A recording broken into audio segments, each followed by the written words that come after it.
Okay, I think I'm live. Please forgive me.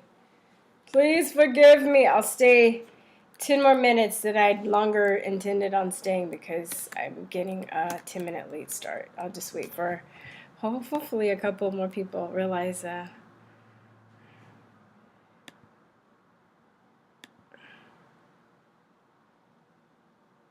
here we go.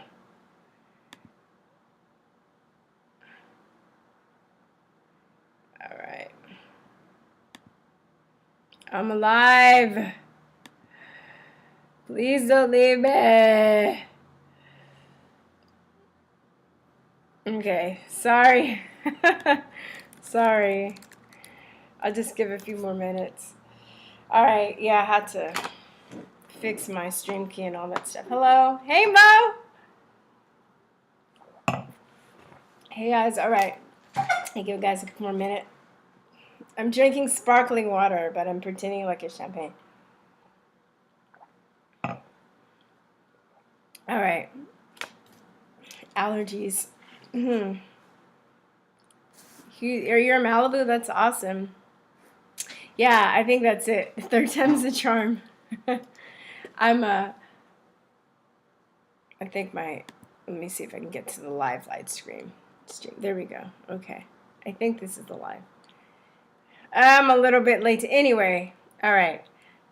I thought I'd be more together. So, news of the week. Do you know that Highwire got taken down? I don't know if you guys know that show, but it's really good. They do a lot of research on things, corruption in the medical industry, and what else? GMOs and chemicals, and they make it very simple for people to understand. And it's entertaining, and then they have really good interviews. I like them. I follow them. I follow Dr. Shiva. I follow a lot of Robert Scott Bell, and I know they're all in danger of being taken down. But they just removed Highwire's show off of YouTube, and the week before that they removed Press for Truth. And there are probably other people that they have removed or are about to remove. You know, somebody said that they're gonna try and get rid of all the truthers in like 3 months or so, something like that. So I'm asking you guys to sign up for my email list. I'll put everything. I don't think I can put it in the chat because well, if you go to here, I think I can put one. Like if you go to Truth or Talk and you sign up for my email list, that would be a great way to keep in touch. I haven't sent any emails out yet, you guys, so I'm not going to bombard you with spam because I know that's annoying. But at this moment, I want to make sure I can stay in touch with people and let people know where I'm going to be. At this time, it looks like it's easier. I'm going to be on Chute because that's going to be that's the easiest move. But I don't expect my channel to be up within the next couple of months. Yeah, I have a Chute. Yeah. I have, sorry, Amanda K. Do you have a BitChute account? Yes, I have a BitChute. I have a Steemit. I'm not that active yet on Steemit, but somebody broke in and stole our money. So I just need to figure out how to like keep changing the password or do something. So I have to be in a way, if I go back and I'm active on Steemit, I have to be able to watch it and be more vigilant. And I can't I don't have the time to do that right now. So I'm just focusing on like BitChute right now. Facebook's probably going to delete us eventually too. We know that we're being shadow banned. Hold on. BitChute sounds like bitch shoes. I sent my friend a text and I use auto like the voice, and it said bitch shoes, and I didn't know. I didn't look at it, and I sent it, and she was like, "What is bitch shoes?" I was like, "Bitch shoes." Anyway, BitChute.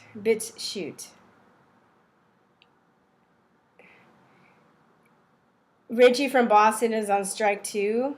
But you know what's crazy is that they didn't even give Highwire any warnings. So I don't know. And they've been just removing some of my videos without telling me. I'm just going to check up on a video and I'm like, oh, it's gone. You know, I don't know. I don't trust them. You know, I remember to make a little PayPal thing for me because I can't even do, you know how people do the live streams and then people donate. I forgot what you call it, but they donate to the live stream. But I don't even, well, first of all, my channel's been completely demonetized, so I'm not making any money whatsoever.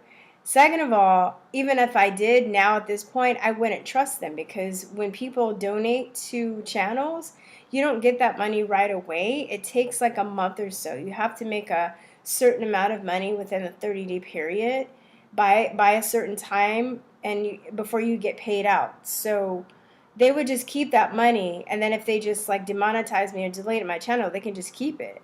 So I wouldn't even trust that. So if you're donating to other channels, doing the what do they call it? You know what I mean? What I just talked about, when you put in the money and it goes up in the chat and you can see how much people donated. If you're doing that to other channels, I would strongly suggest that maybe you think about supporting whoever you're supporting another way as well, because they're just greedy monsters from hell. They want all our energy and all our creative content that they make money off of, and yet they're going to silence us because we're changing the narrative of how they want it to go. They're such snakes. I watched that some of the, I guess, the trial that they had where they had to go and testify.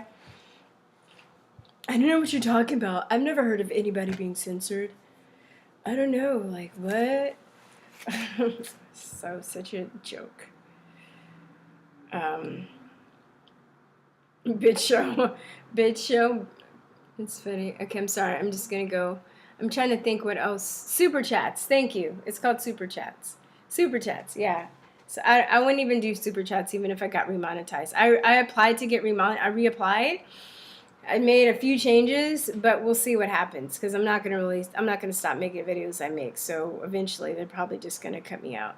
But I don't think I'm as big yet as like Highwire and InfoWars. They're gonna go after Stefan Molyneux. You just gotta take it down. They're gonna go after those people first, I think, and then they'll come for me. But it's just getting people also more pumped because it's waking a lot of people up to seeing what's going on, you know. If the Patriots pitched him, we can create a real unbiased. Yeah, I know we could.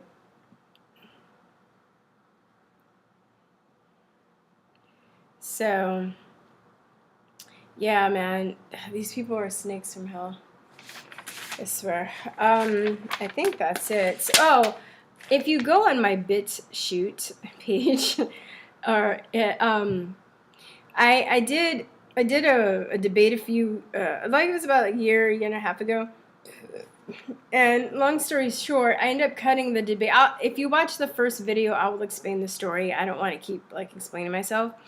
But it's called How to Debunk a Pro-Vax Zealot. And I ended up taking the debate and cutting it up and actually adding links and video clips and stuff. It's still very long, but I think it's a really good thing to watch to get you started if you're curious about researching vaccines. I try to make it as easy as I could at the moment. Maybe there's an easier way to do it, but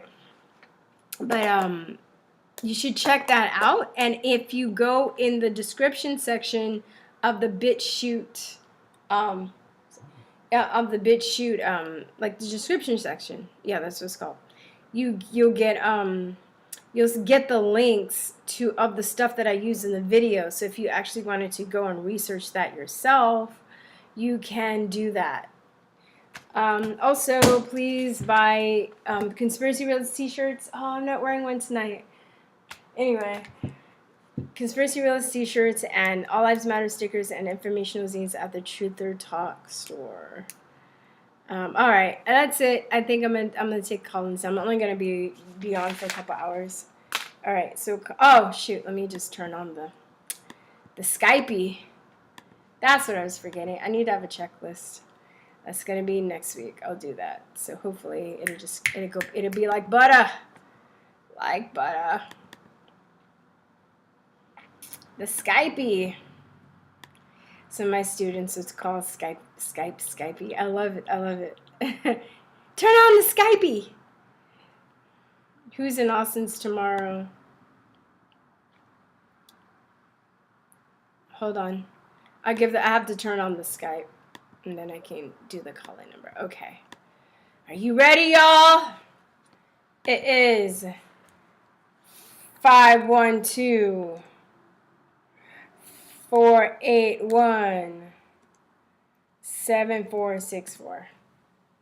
512-481-7464. 512-481-7464. Is anybody going to call?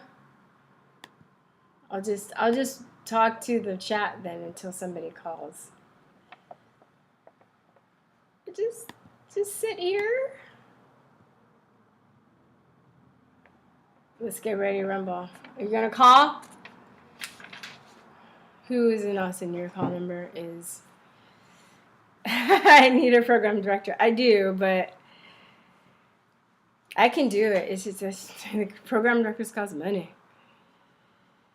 All right, yo. Yay! I gotta go. Hello. Oh, are you serious, dude? Call back. What happened? Oh my God. Yay, I gotta call. Hello? I need a program director. I do, but... Hey, what's going on? Oh, let me see. How are you? What's your name? Analog Reasoning? Yes, ma'am. Hey, what's up? How are you? Good. I'm doing good. How about you? I'm good. I'm well. That's how I'm doing. What you want to talk about tonight? Well is... Huh? What's that? And what do you want to talk about tonight? I'm writing your name down and I'm starting a timer. All right? Okay. Yeah. The name is Ken, by the way. Okay. Hey, Ken. Hey. Hey. Ken, right. they call 10 me. minutes. What you want to talk about? Let's do it. I'm talking to my mother yesterday, Mm-hmm. and she says, I got some news for you. Your cousin has COVID. Oh, no. Okay? And I'm like, oh, come on, man. She's like, no, really. He's at home quarantining, and he had a test. He tested positive for COVID, and they sent him home to isolate, but they sent him home with oxygen, just in case it gets a little hairy. So today's like the 8th day he's had it, and they claim that if you survive 10 days, you're out of the woods. Well, I mean, do you believe that he had pneumonia? Did he have any other health issues? Like, did he have any other respiratory issues, or was he obese, or was he like diabetic, or any of that stuff? I don't know. I haven't seen the fucker in so long. He was a big dude. I mean, tall but apparently he got it from the prison warden. Well, I don't know. I mean, I just kind of, just because I've been following the story, my cousin got diagnosed with COVID too, and he had a heart attack and blood clots. So I'm just saying, I know that the tests give false positives, and I know that people that have been dying have had other health issues, and I know that they also haven't isolated it. And I know that when you test for it, it only tests for proteins. So, I think that he probably has other things going on. That could be. Health-wise, I mean, I don't know him, but I'm just saying, like, this is, because this has been the case with just about everybody, Yeah, I mean, I don't know what to believe. I think it's all bullshit myself. Yeah. Well, that's what I'm sorry, go on. No, go ahead. Well, I was saying that's what I tell people, because my mom's like, oh, my friend has it, and this person has it. And I'm not saying that they're not sick, but it's like I see how they're fudging the numbers. I see how hospitals, CBS got caught twice faking footage. I see other hospitals and media faking footage about how hacked the hospitals are, excuse me. I worked as a courier, as I've said in my rants, and 10 different hospitals in Texas in 3 different counties, and they weren't overrun with COVID patients. There's so many holes in the official story. I just, and then if your cousin was, if they didn't have a test, they probably would have diagnosed him with something else if it wasn't COVID going around. You know what I mean? And they've gotten orders to, write people that died that maybe had something else but got tested positive with COVID as COVID deaths too. Do you know that? There's a doctor that Yes. was, okay, one doctor they went after, and then there's a couple other doctors that came out, and they've also been able to pull out documentations in the coding literature in what do you call it, I forgot, it's through the CDC, but it's their coding system. So I can't argue. I'm not gonna waste my time pretty much arguing with people that don't, that you try and tell them something and they just want to believe it. Some people just want to believe the lies. And I think for a lot of people too, if they don't have to take responsibility for their health, if they died or got sick because something else happened, or they were going through, what am I trying to say? They had some other ailments that they don't want to take responsibility for. It's real easy for people to just be like, oh, well, I guess, I would have done something, but, if it wasn't for the virus, you know what I mean? I'm sorry. I hope does that make sense? I'm really tired and I didn't, so I'm sorry if I'm rambling. Oh, no. That's fine. There's like a little pause here, so if you just say, it fucks everything up. His boss had the COVID, had the symptoms, and he had to go for a mandatory test. So he goes for the test, they diagnose him with COVID, and now he's sick at home. So now he doesn't, wait, so he went and he didn't have symptoms? Now when he was tested, no. Oh no, dude. And then you hear that the tests are contaminated. There's so many anomalies. I just know that the mainstream media lies, and I know that there's a huge benefit right now to keeping the public in fear and confusion. So I don't believe those shirts. I don't. No, I don't either. But they're setting us up. They're setting us up for the vaccine. Yeah, I know. And for this contact tracing and all this other shit. Yeah, I know. So, that's what's freaky too, because if you don't believe it, but you have friends that believe it, and then they're like, oh, you can't come over and hang out with me because asymptomatic people get it, and then they get it, but then you hung out with them, and then they're gonna come back and be like, oh, the app on your phone says that you were with your friend and they tested, so now you're quarantined. It's scary. You have to be quarantined. It's scary. Yeah. My crazy sister-in-law's crazy uncle walks around his fucking house with a mask on. Yeah, dude. It's very yeah, it's insane. I feel like it keeps saying that. It's bananas. I don't know, but my friend called me up today, and she was like, have you seen V for Vendetta? And I was like, God, I remember I saw it a long time ago. I remember that I liked it, and I remember certain things about it. And she was like, I watched that movie for the first time, and basically it's about a government that gains control by scaring the public with the virus. Yeah, I hear you. Yeah, it's great. Have you seen that movie? Do you watch movies? Yes, I have. Yep. Yeah, I haven't seen it in a long time. So I remember that it was about a tyrannical government, but I don't remember why.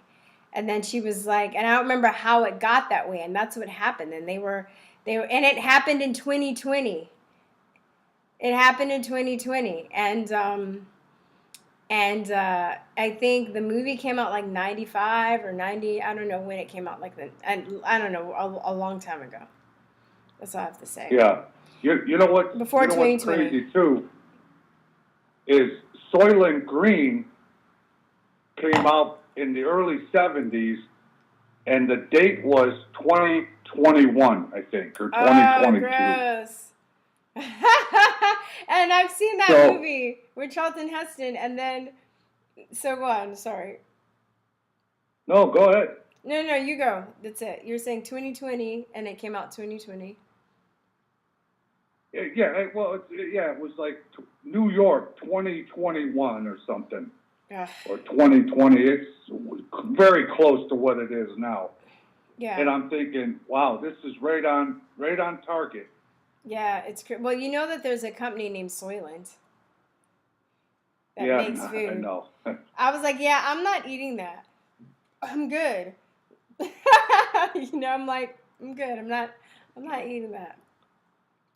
Speaking of Soylent, for the gents out there that are listening, you got to stay away from anything with soy in it.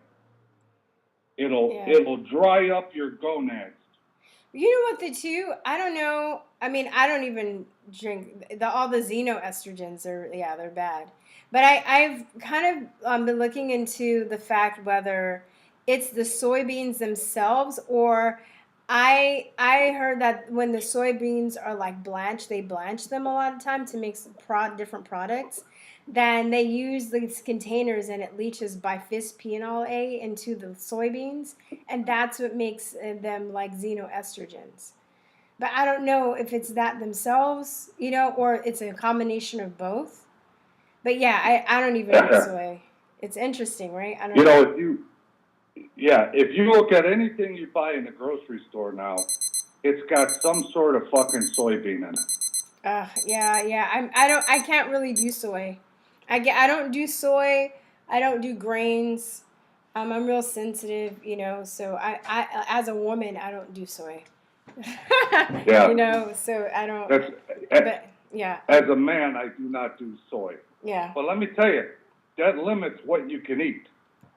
Yeah, I mean, it depends on if you're how much soy you want to eat, or if you're vegan, whatever. But I don't even do the a lot of the soy-based meat or the vegan meats, because they're made out of gluten too. So I mean, it's all it's shit. It's all shit for you. Yeah, you got to really watch what you eat. But it's been interesting. I mean, I've learned a lot about food, and I'm really conscious about what I put into my body, and it makes a great difference, in your health, in your overall health, your energy, your focus, and stuff. Even though this carbonated water is not good, I'm kind of cheating a little bit. It's not really good for you. But anyway, I'm sorry. Is there anything else you would like to say? I know your time is up. No. Just wanted to let you in on that one with the cousin. I hope your cousin gets better, though, regardless of what he has. I'm sorry about that. Oh yeah, thanks. I don't see him. I barely even know the guy. Okay. I met him when I was a kid. Okay. What are those people? Okay. So, yeah. Long time ago, but his mother lives near my mother, so. Got you. That's how I found out. He's your first cousin, like your mother's or sisters? Your mother and his mom are sisters or something like that? Yes. Yeah. Yeah, that's a shame. We just never, there were too much of an age difference. Okay. Got you. Between us. So we really didn't see him, Sorry. It's allergies. Yeah. I can get that. Well, I mean, I just hope he gets better anyway, You don't wish anything bad. Yeah. Anyway. Yeah. No, I appreciate it. Yeah. But keep up the good work, V, and I'm gonna tune in and hear the other people. Okay. All right. Thanks, Analog. All right. All right, you take it easy. Bye, Ken. Bye. All right, bye-bye. All right, next caller. Who's next? I saw 2 other people trying to call in. Don't act like you weren't trying to call in.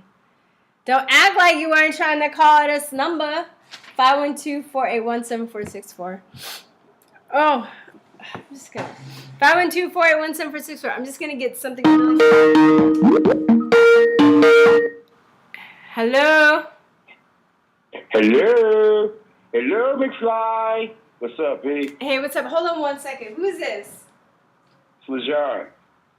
What's up, dude? How are you? Long time no talk. I'm just gonna make something for my allergies really fast. I'm doing somewhat okay. I put in the chat. I had to disown my family because they own that bullshit. And really? You had to disown your family? I mean, tell me about it. Let's talk. Oh wait, let me start. I just can't fuck with them. Wait, hold on 1 second. Hold on 1 second. I'm gonna start your timer. Okay, I'm trying to be fair. I got a few seconds there before you start. Yes. Go on. My uncle. Remember I told you my uncle was dying from stuff. Yeah.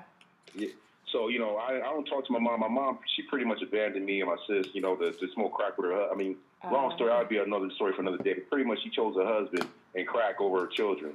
So, you know, I rarely have contact with her. I talk to her like maybe once every 6-7 years. Right? So the only reason I called her this time was because my uncle died. That's her brother.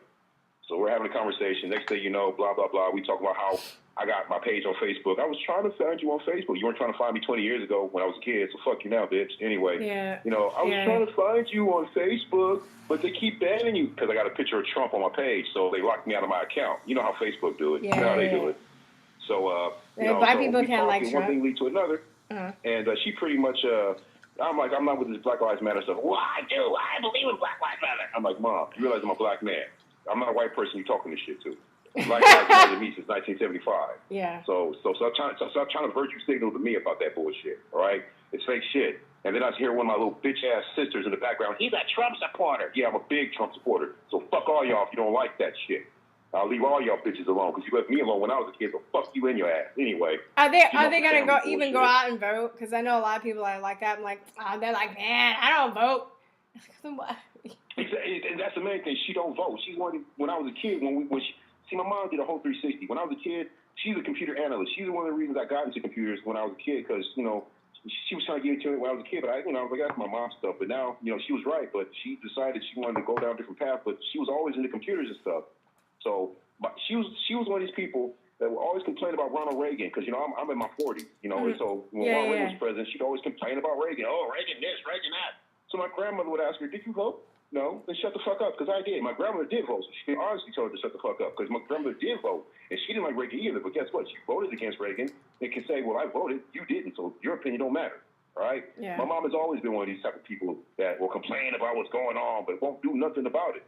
So, you know, I'm not worried about her voting, because she never do, so I'm not worried about her and her opinion about it. She don't like Trump, because just like most of Black America, you know, she ain't going to vote, and the ones that do vote, you know, the ones that do got enough intelligence to vote, you know, we gonna vote for Trump. That's already obvious. We voting for Trump. It's not that we love him to death. It's just that we don't like the other option. Yeah. You know, so, and because I know I got 10 minutes, I'll be trying to get shit off, because I've been hearing you call me, I'll be trying to keep my shit lively and keep it going. Hey, did you hear about Bill Clinton finally being exposed? No.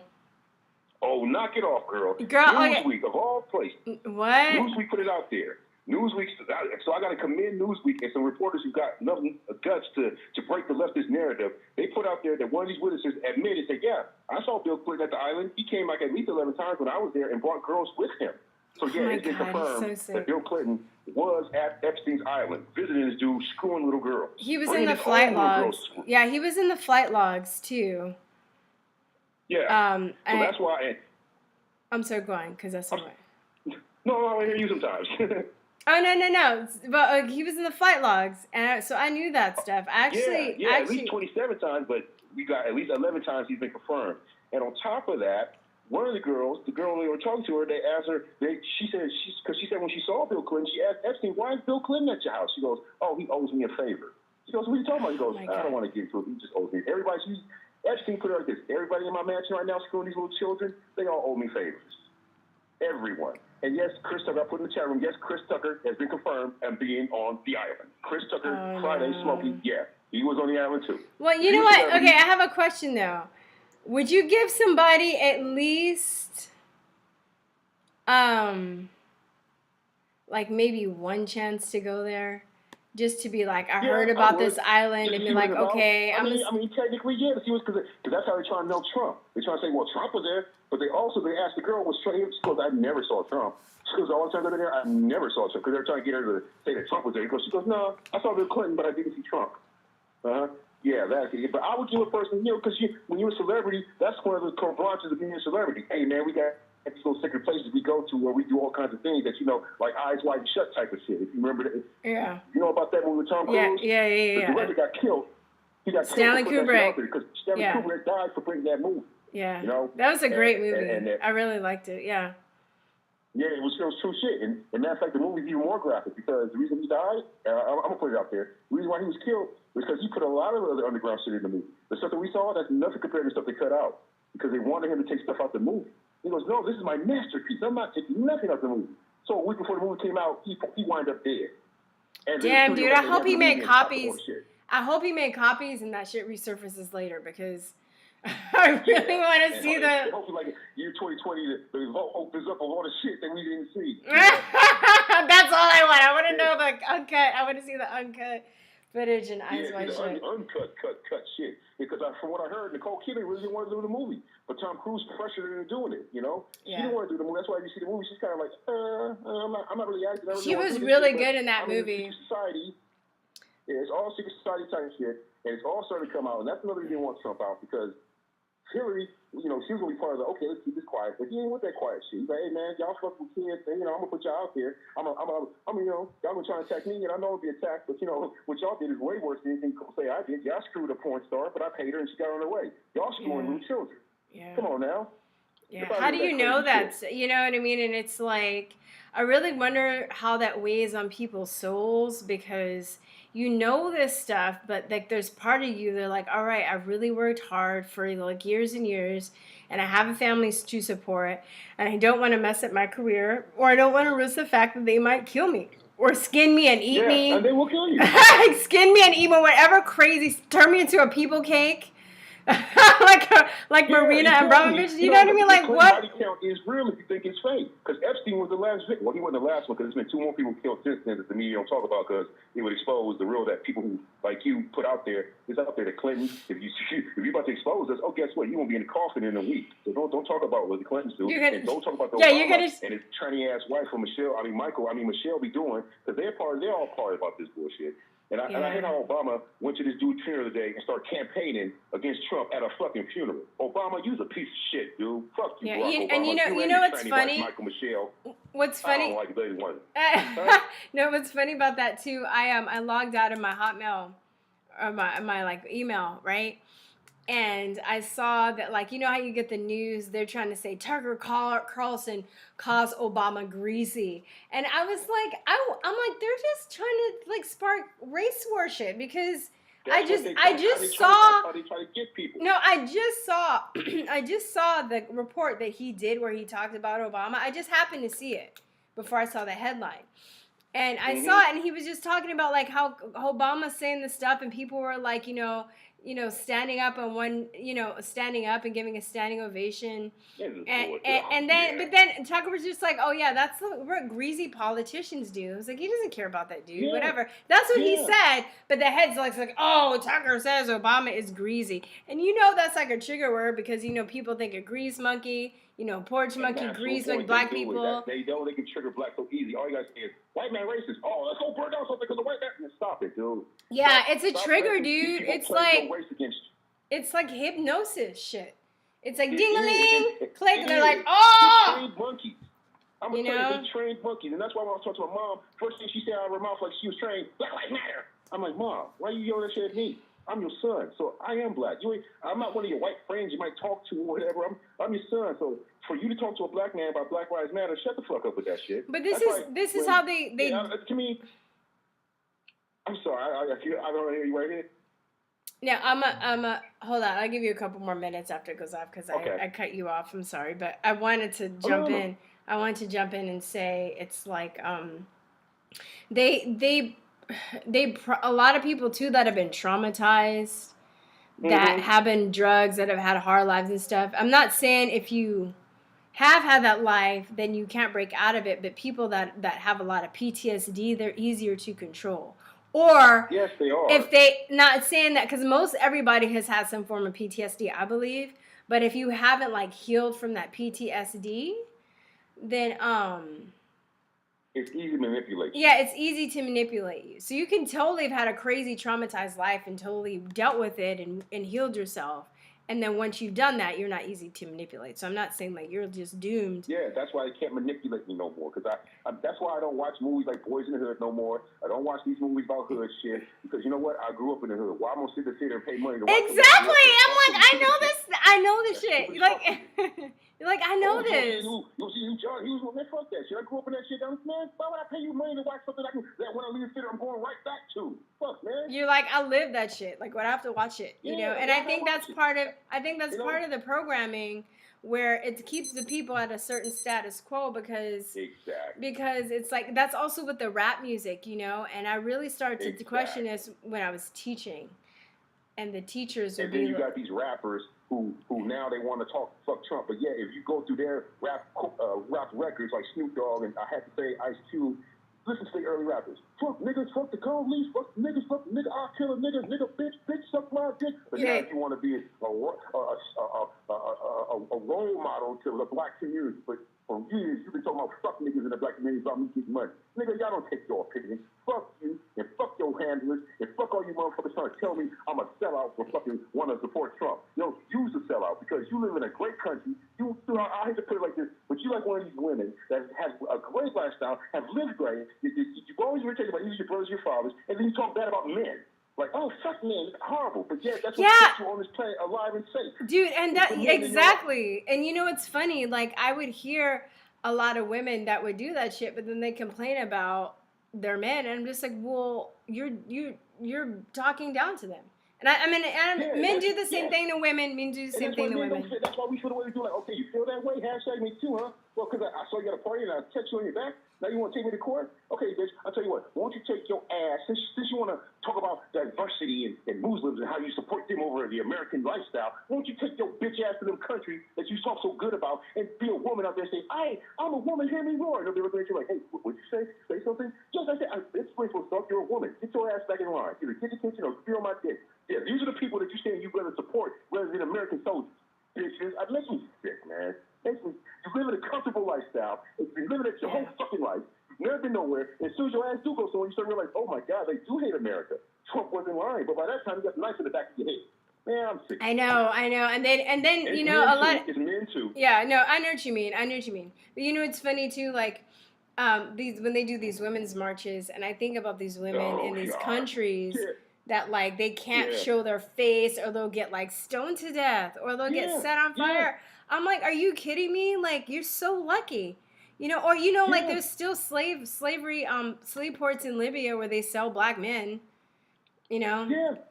Due to that whole, you know, them taking over Libya. I mean, there's slavery all around the world, and I look at all these black people that, you know, they talk about slavery, yet they'll kill each other over slave shoes made in China. Exactly. By slaves.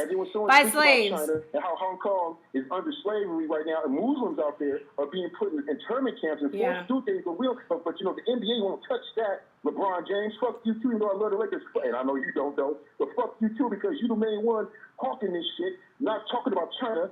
But you want to get money from China, and anytime someone thinks bad about you, well, no, that's what the whole main deal is. Trump is exposing China. He did some sanctions on them today. He's going to blow their ass out the water when it comes to TikTok. You'll probably hear about it. I'll stay up on this shit. Yeah, they're mad, they're scared that China's going to take this money from them, and that's why they're trying to shut us up and get him out, because they're like, oh, he's doing what we got going. For all these years, he's been fucking the American people, and now, shit, he's exposing that we fucking the American people. Trump is racist. Get him out of office. We're losing our... And now, the state that I live in, they literally trying to make this a welfare state where they won't let nobody go to work, they won't let nobody do nothing, they want you to stay home and get welfare, and then guess what? That's going to break our economy, which is what they want to do, so they go around in November and say, look, our economy's bad because of Trump. No, it's because you wouldn't let nobody go to work and earn their money instead of sit home and wait for stimulus checks, which is bullshit. Yeah. I see through your plans, Gavin Newsom. I see through your plans, Nancy Pelosi, and all you fucking cuck-ass Democrats. You make me sick. I wish you could slap every week. Hey, have you checked out Major Williams? Who? Major Williams. No, I will now. Are you in Cali? Yeah, I'm in Cali. Dude, there's a dude named Major Williams. It's called majorforgovernor.com. Okay. No. They're trying to oust Gavin Newsom, and we can call him right now. and he's like he's against vaccine mandates. He's against like the mask laws and all this stuff. Yeah, you should check him out. All kinds of shit to people who aren't citizens. Yeah, I'm for that. Hold on. Let me double check his website. I think it's Major for Governor. Okay, I'm gonna check it. And there's a brother who's a black Republican. He's going against Maxine Waters. I hope. No, that's him. That's him. I think that's him. Okay, yeah, he's going against Maxine Waters. I like him, and he seems very genuine. Because he's gonna play on the stupidity of the left, like, oh, vote for me because I'm black, you know, and then there's gonna be a lot of people, oh, I'm gonna vote for him, not knowing they're voting against Maxine Waters because they don't pay attention to the ticket. I love it. Oh, wait. Okay, so maybe that's another dude, but this dude is also black, and he's trying to replace Gavin Newsom. I'm gonna vote for him. And he's nice, dude, and he has really good policies and stuff. So Major for Governor. Common sense policies. Yeah. Before I let you go, because I know my time went past. Well, hey, other day there's MS Cup gets burned. I don't know what company. One of these black ones they start throwing out there, so you know you can't call racism because he's a black reporter, which is a black hat. You had a congressman or whoever from Atlanta, the one that said I support Trump, in the course of the party, he's like, whoa, wait a minute, you support Trump? He goes, yeah, I support Trump, but you got bullshit now, and I'm about the country, not about the party. And when he was on the show, dude started attacking this dude, saying, "Oh well, you know," because he said, he said, "Why do you support Trump?" Well, I support Trump because we got a good economy. And then you kept interrupting him, like, "Well, everyone admits that he inherited that from Obama." And dude said, "No, he didn't. That's fake news." And he kept attacking this dude, saying, so dude had the nerve to ask him, "Excuse me, Congressman, are you getting paid by Trump?" Dude damn near lit up this motherfucker like, "Dude, don't ever insult me like that again. Ain't nobody giving me shit. No, Trump ain't giving me shit. His campaign ain't giving me shit. I'm doing this because this is what's right for the country. I'm not about the party. I'm about America, and I'm about the country. You, on the other hand, you're a liberal, and you have these liberal hats on your show and talk bad about our president all day long, but I don't fit your narrative. That's why you attack me." Now, before I let you go also, this same reporter who's so pro-black and going against Trump, I saw a picture of his family. Yeah, I saw a picture of his family. And guess what nationality his wife is? But he's so pro-black on the air with against Trump shit. Yeah, guess what nationality his wife is? Wait. You know she white as snow. But yeah, get on the air. I'm pro-black and I'm for Black Lives Matter and black and black this and blackity black. You're black. Wait. You're black. They're black everywhere. Black. Exactly. But when you go home, you got a white. Kind of like Don Lemon's bitch ass. I hate white men are evil. Donald Trump's racist and white men are beef. Blah blah. But yet when you go home, he be sitting on a white dick. Don Lemon, I don't have no problem that you gay. I ain't got no problem that you don't like Trump. But don't be talking bad about white people and you go home to a white man every night. LeJohn. Wait, can I see? I know, you gotta let me go, please. No. I want to say one thing. How do I say your name again? LeJohn. L-E-J. Yeah, you got it right. You spell it L-E-J-U-A-N. It's pronounced LeJean. I say it with Dante. LeJean. I think I was saying it before. I'd be like, LeJean. People are saying that they want you, when you're going to get your own channel. I'm reading some of the chat. I know everyone always say that because I got so much pissed up rage. Dude, you should. I think you'd like it. I think everybody should have a channel. Everybody has a phone. I'm thinking about doing it. I'm thinking about setting it up because right now I've been working on, because I'm an artist. I've been working on my comic stuff, but every other day, man. Oh, what? Your comic? Channel. Yeah, I draw comics. I mean, I'm an artist. Yeah, I draw. Matter of fact, I got some stuff online, but it's kind of adult racist stuff. It's a long story, but I draw. Yes, I draw. I'm an artist. Oh, that's awesome. Yeah. Anyway, well, let me know when your stuff comes out, and hey. Yeah. You're one of the first ones to know. That way you can give me some free pub. Yeah, and then just that's really cool. But maybe you should. Maybe you could do like, I mean, it'd be a good way too, maybe to help promote your work, because if you're good and you have good people know that you're sincere, and this goes for anybody, and you like the work. People want to support people right now too, and I think just people want to support. Exactly. Sorry, my. One more thing, and then I'll really let you go. Because I'm going to just like 15 seconds. Hey, the other day I watched one of Alex's replays, and he put on for the show a Simpsons clip where it showed a back room somewhere where it showed a whole bunch of heads of the world, and they saw some guy come in saying, okay, the people are getting out of their home. We need to have some fake virus to go around. This is a Simpsons cartoon, probably 10 years ago. We need to have a fake virus to go out there and scare the people. You saw that? Yeah, on the cruise ship. When the cruise ship. No, I don't know if it was a cruise ship. I think they might have been on a cruise ship. They were somewhere at the base of the sun. There was like a circle, the Illuminati circle, and somebody walked in and said, yeah, we got to get something together because these people are starting to catch on to our games. We need to put some sort of fake disease out there. And somebody said something, and the head of the table said, you shut up, NBC. You say nothing until we tell you what to tell the people. And it was crazy. And then they showed the news network saying, we have a new virus that's killing people. If you breathe, eat, or sleep, it affects you. It was crazy how the Simpsons predicted this shit as they always do. Yeah. They were whoever their animators and their writers are. They were definitely tapping into something, you know. Yeah, and now they're doing pussy shit because they hate Trump now too all of a sudden because they're being told, hey, Simpsons, maybe you can influence people to not like him. Yeah, but yeah, you're the first cartoon to predict he'd be president like 20 years ago. Yeah, how about that? Yeah, it's crazy. It's crazy. I think as an artist, you know that too, that there is kind of like a realm, like a supernatural realm. It doesn't have to be evil or bad, but I feel like when I'm doing music, when I'm doing something creative, you kind of, give yourself over, and sometimes you tap into stuff. That's how they influence us. Yeah. That's how they influence us. Sometimes they use their influence for a good thing. Sometimes they use it for ulterior means to keep people in line. But, you just got to stay abreast and stay away. I love you, girl. Yeah. And please keep this channel going. Even if you got to go to BitChute or whatever, I'll follow you there, too. Oh, I appreciate it. Well, let me know what's up with you, and thanks for calling. And maybe you should start your own channel. Start your own channel. I'll probably start one. For everybody out there, I'm going to try and start one. I'm telling you stay safe and have a good weekend. I can't call you again. Right? Okay, bye. You too. Bye. Bye-bye. All right, sorry guys. I know I'm bad. I'm timing people, and then I always talk longer. I always give in. I'm like, all right, I'll give you guys a little more time. Anyway, anybody else want to call? I'm taking calls for another hour and 2 minutes. 512-481-7464. 512-481-7464. 512. Oh, let me put it in the chat. Sorry. 512-481-7464.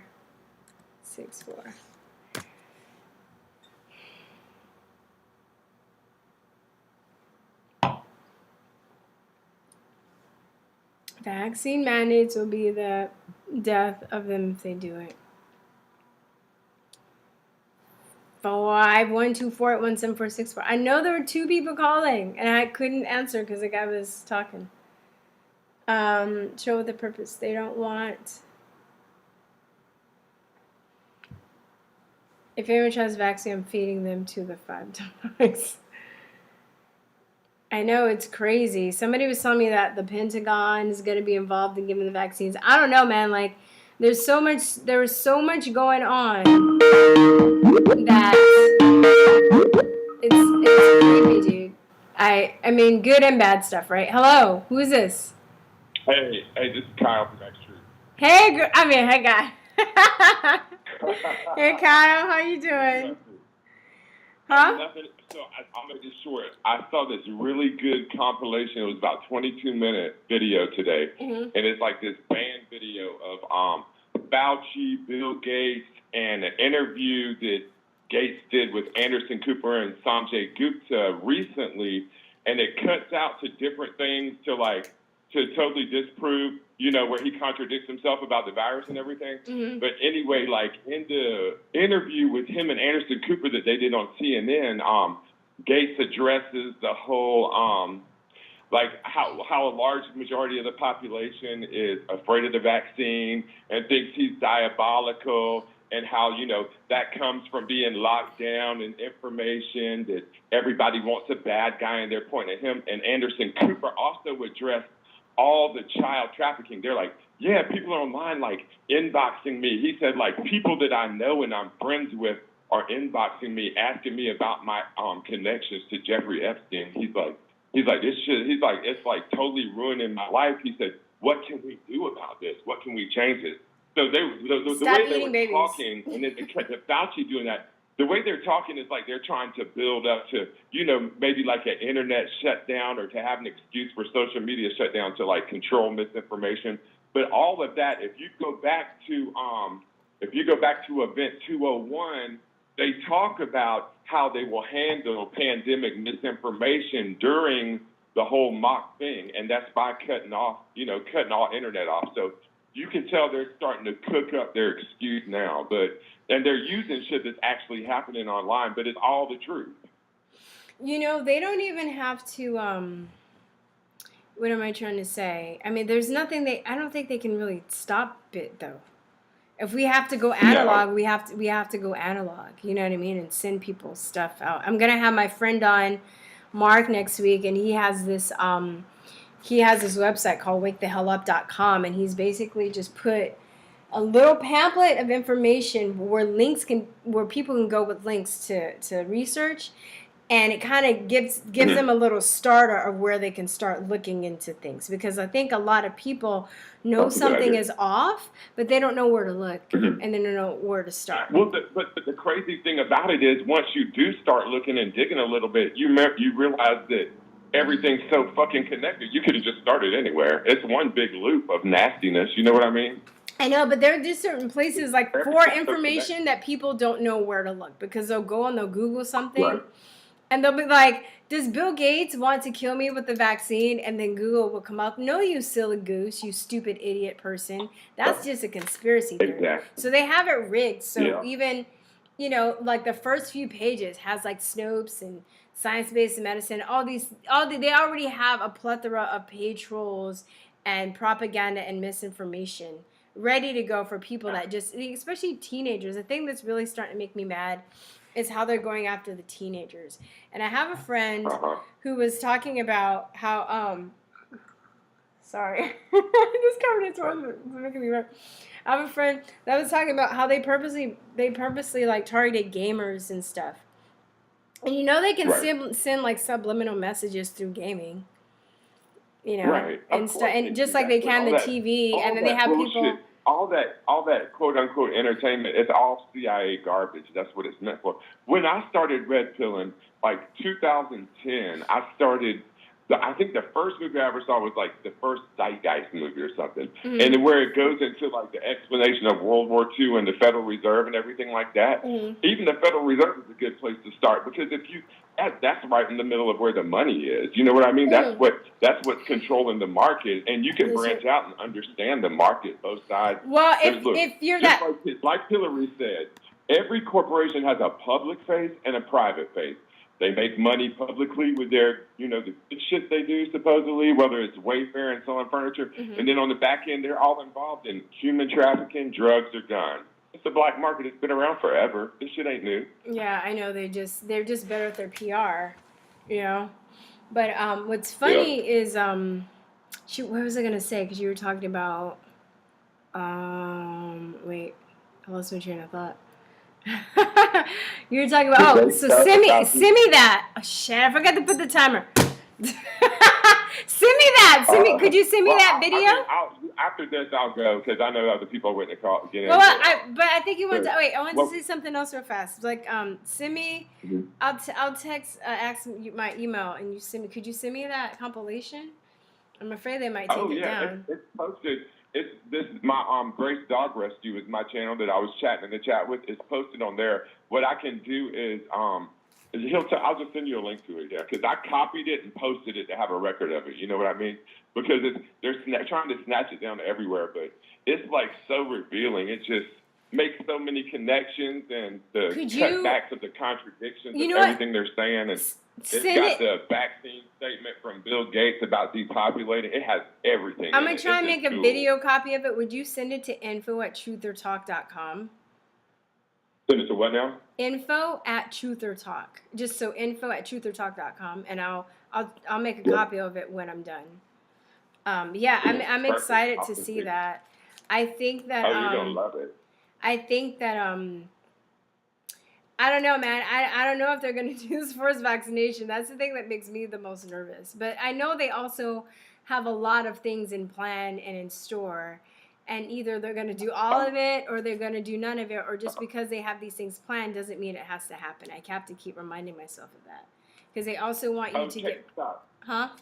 I don't mean to interrupt you, but before I forget this, look on YouTube. There's a channel called Thoughts of a Free Man. and it's the last video that he posted on there. Thoughts I'm of sorry a to free interrupt you, man. but I just thought of that, and I was Yeah, like, oh, thank you can you. look at it. Yeah, you know, You see it thank right you. there? No, I didn't. You went right It's now? like, Let me it's see. a Hold banned on. Fauci Gates video. It's like 22 minutes long. Thoughts of a free Uh, man. So Thoughts there, of a free man. there was let me see if he even comes up now. There was Highwire was taken down, right? I don't know if you watch I'm Highwire. not familiar. They do, so they're a huge channel. They do a lot of World Shocked by Fauci. Okay, I'm gonna try and copy this right now. Sorry. Anyway, so they did a breakdown. They did a clip of this reporter. I don't know her name, but she was asking him.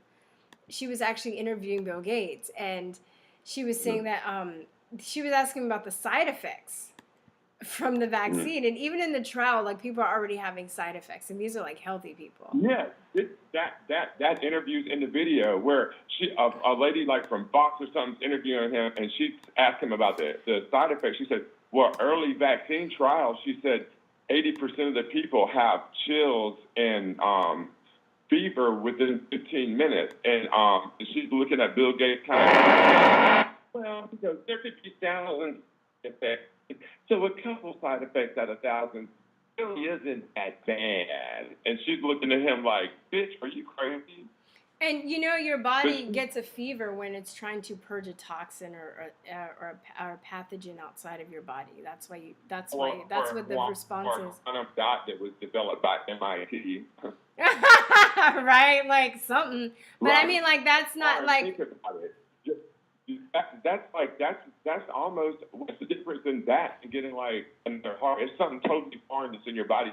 Your body's gonna start attacking it. Well, did you know? Have you heard about the 1976 swine flu epidemic? If you look up, if you can't find it, I can send you a copy, because I've been making copies for like ever, for like a mofo, because they're just taking stuff down. But what was I gonna say? So in 1976, basically they were saying, oh, the swine flu's coming, and they were using propaganda. They were using the news. They were saying celebrities were saying that they were gonna get the swine flu vaccine, and then a bunch of people ended up getting the vaccine, and they ended up becoming injured, and the swine flu didn't come. Then in polio, during the polio era, there was a Qatar incident. And they actually, 40,000 people got polio from the incident. And when you hear people getting polio, they count those cases. Okay, just like the drink. I've been working on a little thing. I mean, I'm doing so much right now, but I've been working on a little thing, looking at these pandemics. I saw a few things online about even the Spanish influenza, that it wasn't the flu that killed all those people. Yeah, it wasn't. It was the treatment. It was a what? It was a treatment. Yeah, I think, there was a vaccine going around sometimes. It wasn't the flu. And it was the way that they were being treated. So it's like they got injected. From what I've researched, they got injected, they got sick, and then the way that they were treated. It's kind of the same game that they're running with the COVID stuff. So I kind of knew this shit was bullshit just because I knew that. I wonder how many resets they have done. Yeah, I mean, I wouldn't call those a reset. Well, maybe I don't know. Yeah, I mean, 50 million people is not a reset. Damn. 50 million? That was the Spanish flu numbers, getting 50 million people died from the Spanish flu. Okay, yeah. Okay, got you. Yeah, but I don't know. I mean, I don't know. Like, some days I'm hopeful, and some days I'm a little scared than others, but I just think that I think I'm really glad Trump did what he did with the World Health Organization. Yeah. Bringing medical manufacturing back into our country, getting all our medicines made back here from China. Yeah. That's their next plans. I think all that's great. Yeah, My thing is, I'm watching him with the microscope, and he is the one thing that he did that kind of made me a little nervous was when he put that mask on and went to the hospital.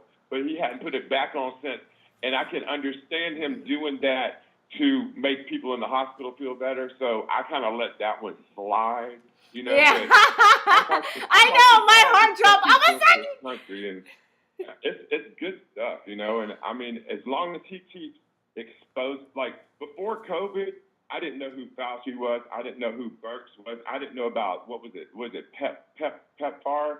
I didn't know anything about any of that shit. And he's exposed all of that by putting them up front and center. Think about it. Yeah, yeah. And I think Which that, is all good to me. And it's like, I'm waiting for, sometimes, like, I feel like, because I've always been so anti-establishment and everything, I'm always kind of watching, I'm waiting to get for the big disappointment. You know what I mean? But Yeah. I haven't gotten it yet, so I can only judge him by what he's done. yeah, exactly. And I mean, it's like, if he does something fucked up, I'm gonna be the first one to say it. oh yeah, me too. And especially if he does this shit, like my friend called me and we were talking today, and she was just like, what makes me nervous is I think she heard that the Pentagon was going to be in charge of administering the vaccines, and we're like, what the fuck? Like, like I don't know if that's true. Well, I haven't looked that totally in, but I heard. I'm saying what I heard. I don't know, but I was just like, if he's doing that shit, fuck that. First of all, I don't think he would. I think he wants us. I think he wants people to have options. If you want to go get a vaccine and get chipped, this is America. That's your freedom. Go get chipped, bitch. Look, he was on hydroxychloroquine for 2 weeks before he went public with it, and he kept taking it for like another 2 or 3 weeks to prove to everybody it was safe. So with him and Trump Jr. promoting the frontline doctors, because that's why Trump Jr. got banned from Twitter, was because he posted a video from Dr. Stella Emanuel, the frontline doctors. They took it down and they banned him for 12 hours. With them promoting hydroxychloroquine, you know, which is basically, Dr. Fauci said in 2005 in an article I can send to you, hydroxychloroquine is a wonder drug. It acts as vaccine and cure for the coronavirus. I have the clipping from the article. Send that to info@trutherdoc.com. But he also said he did this talk at Georgetown somewhere, and he was saying that like that the Trump administration was going to be faced with a surprise epidemic. I was like, how the hell did he know? This is in 2017. How did he know? How do you know? Him saying that is in the 22-minute video too. It has all that stuff. Yeah, I can't wait. I know other people want to call in, but it's everything is in that video. It's awesome. Sorry, I mean, you did not hear me, Brett. Sorry. All right, I'll talk to you later. All Have a right, good one. bye-bye.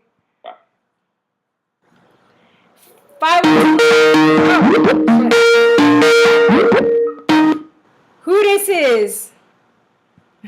Hi, this is Eileen from, I call myself Black Woman from Oligarch, Chute, Philadelphia here. So, what's your name?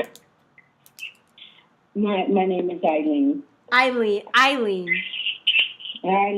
yes. Okay. How are you? Good, how are you?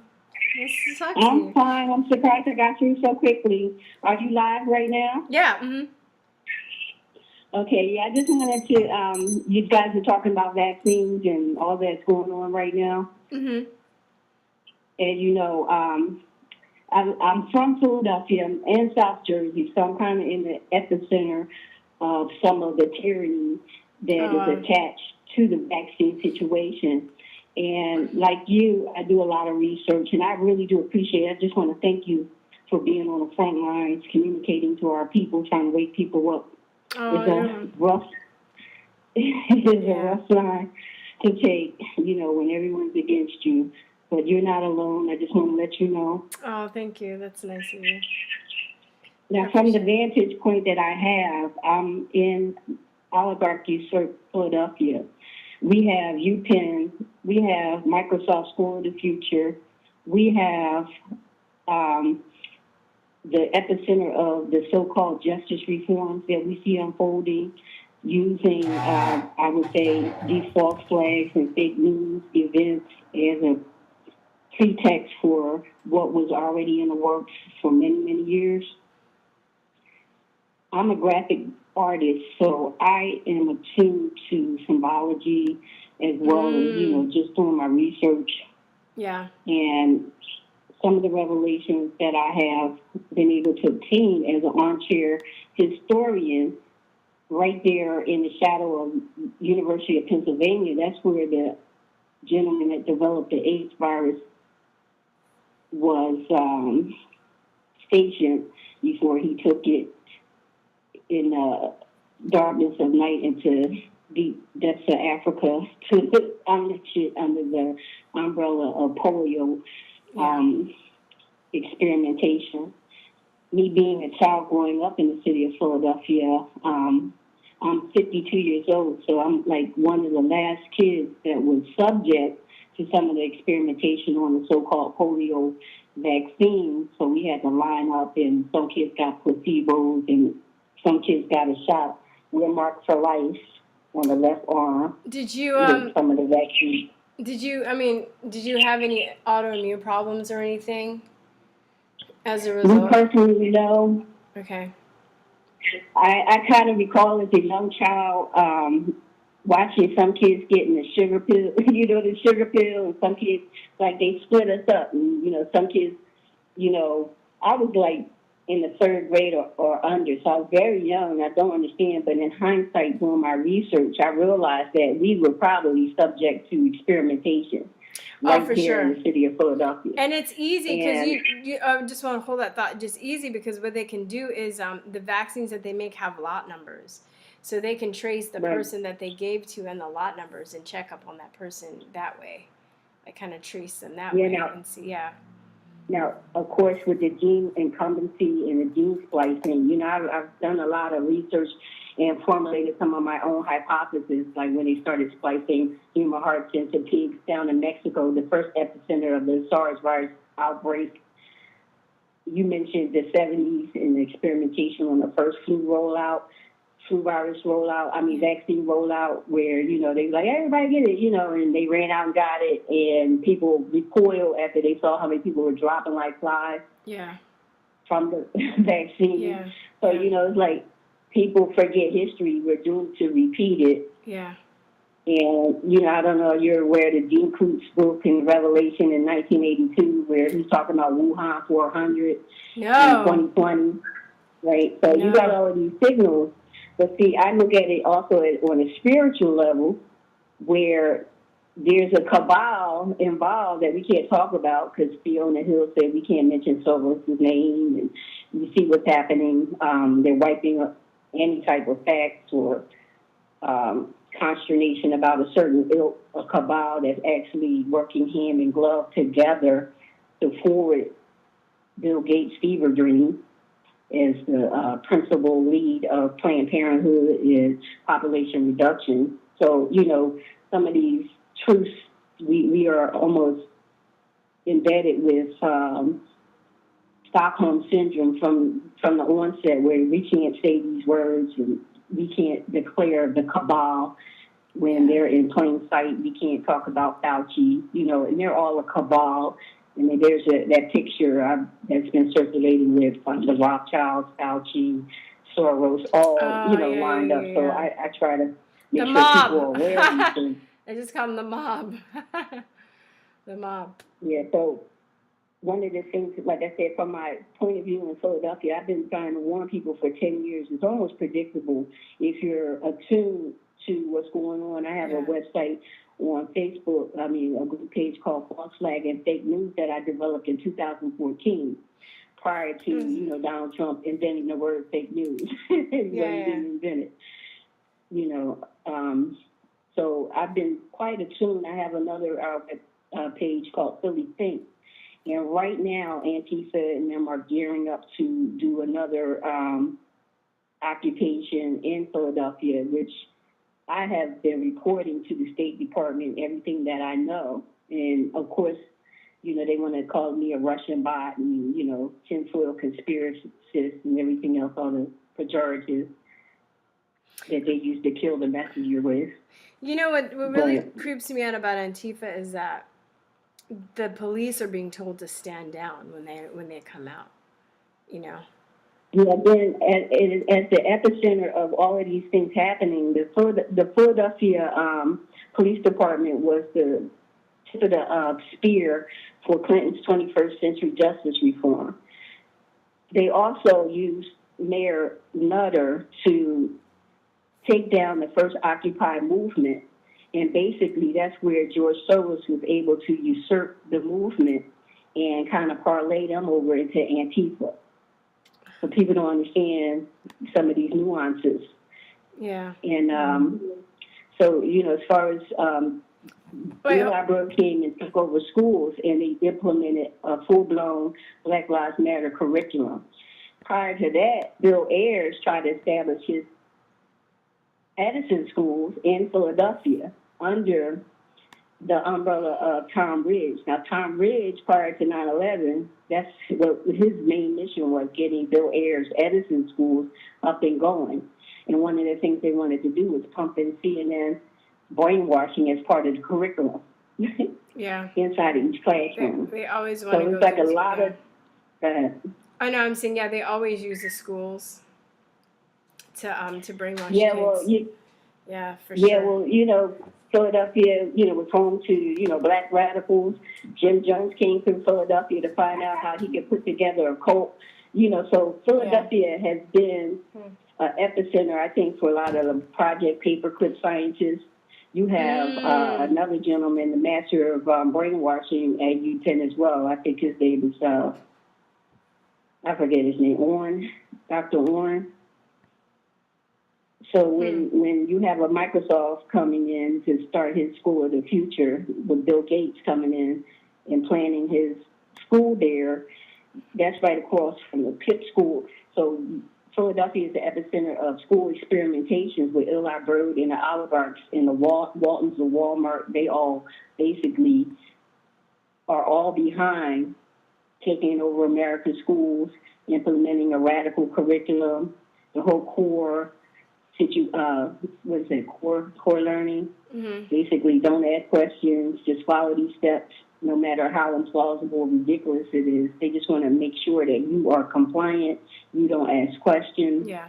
Now, one of the things that Eli Broad did in Philadelphia and across the nation is he started superintendents that can go ahead and put the paradigms in each school. So some of the superintendents that you have are these state superintendents. The DAs across the nation have been imparted by and put in place by George Soros, and this is their whole Open Cities push, where, okay, so we're being purged out of the Fed by the Occupy movement. People are paying attention now, so now we got to basically go take cities. So it's a lot, and I really commend you guys. You have been a staple and a bulwark, and you're unfettered, and, people will wake up. They call us all kinds of names, and, try to feather us, and, the censorship. I take it as a badge of honor every time, Twitter takes me down or Facebook has me on probation.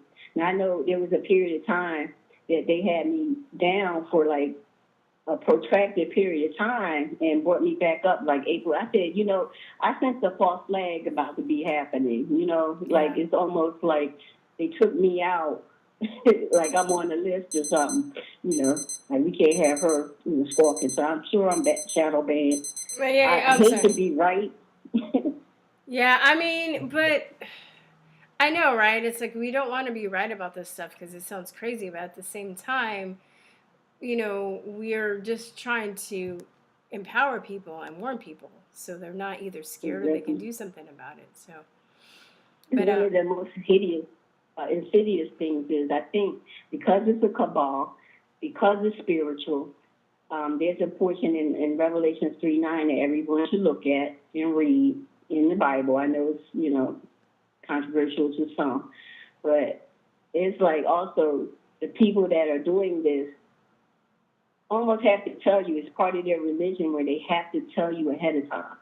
Yeah, I've heard that. Because it's like they can't, it's kind of like, letting the vampire in the house. Like the vampire can't come into your house unless you invite him in, right? It's kind of something like that. And people don't realize even vampire, these are allegorical stories and anecdotes that go over our heads because we're no longer students of history. Yeah. So when they talk about the Dracula and the Dracula and all of these things, right now we're seeing a replay of the Bolshevik Revolution all over again. And they wanted to take America out at the same time that the Bolshevik 100th anniversary occurred, which would be 2017.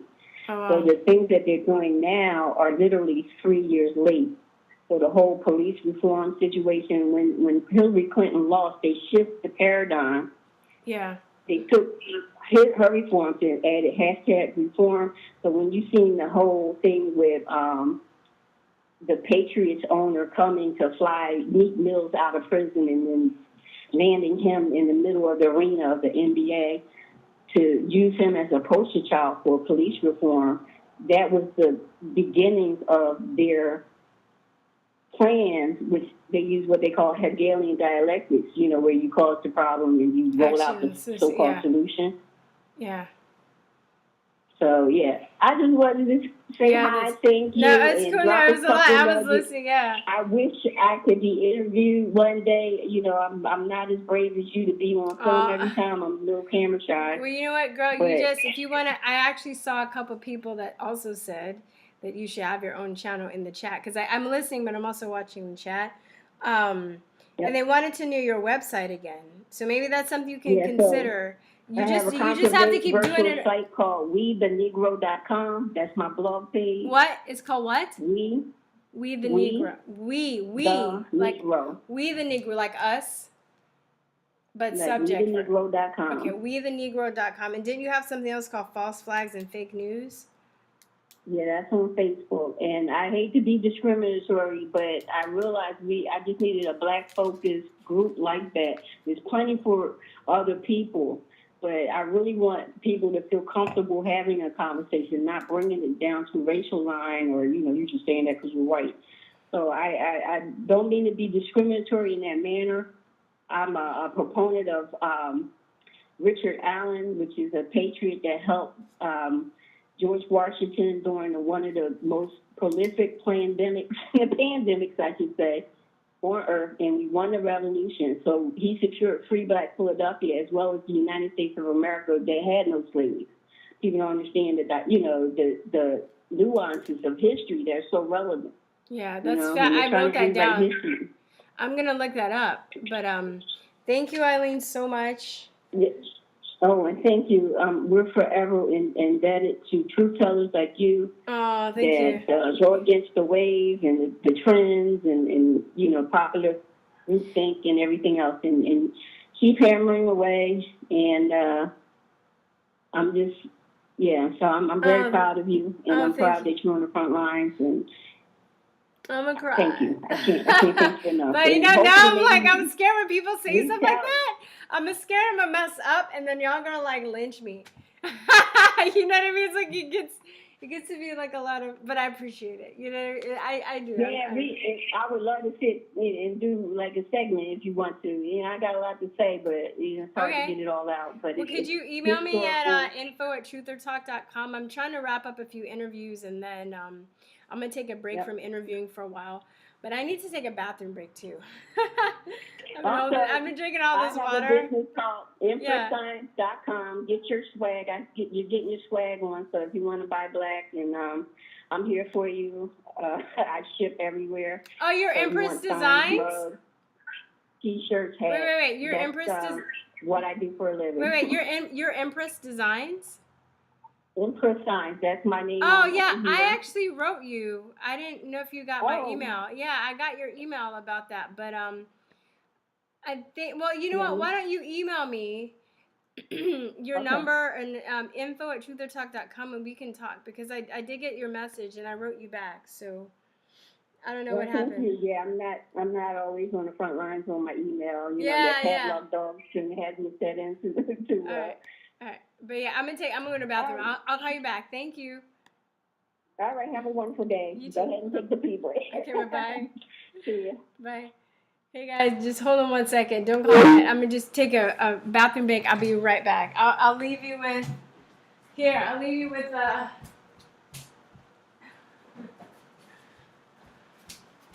I'll leave you with my magic dragon. I don't know if you can see my magic dragon. And I'll be back in a minute. Is he up? I'm trying to. Oh, it's crap. All right.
All right, I'm sorry, guys. This is the first time I've taken a break in the middle of a call-in show, but I really, when you gotta go, you gotta go. You know what? This might gross people out, but I think this is something people need to know. So, I'm always like rubbing my nose and I have these little ticks and stuff. And it's because I have allergies. And I actually took some ascorbic acid, which is buffered vitamin C. But if you take too much of it, it kind of makes your stomach cleans your pipes a little bit. So if you guys have allergies, this actually really works for me. But because I was rushing and I didn't pay attention, I took too much. So that's on me. But it's not gonna be that bad. But if you know about taking vitamin C for allergies, you should look it up because that's one of the things that's really helped me. Local honey helps too, but that only helps with the flowers because the bees get the pollen from the flowers, and then if it's local, they get the pollen from the local flowers in the area. So if you eat honey, it helps you build up an immunity only to the pollen and the flowers that the bees collect. But all this other stuff, Texas has like ragweed and cedar feet, juniper trees, and other stuff. It's crazy. Hello, who this is? Hello. Hey, what's up? What's your name? I'm write your name down. Yeah, I talked to you, I think, about 6 months or a year ago. You had very few of these call-in shows. My name was, I don't know if I told you I was Christian or Richard. Oh, well, what's your name? Are you Richard Christian? I am Richard Christian, but I like to go by Christian now. Okay, so Christian. Okay, what's up, dude? How are you? All right, great. I got a lot to spill. There's a lot of stuff to talk about. There's Hold things on. going on. You know what I mean? Okay, let me get this time wrong. And I was going. I always let people go bad. I need to be more strict, but go on. Sorry. Go on. All right. What you got spill? Spill it. Yeah, it started off when I was listening to that first caller, and he said, I think it's all bullshit. You think it's bullshit? When can we say we don't think and we freaking fucking know it's bullshit?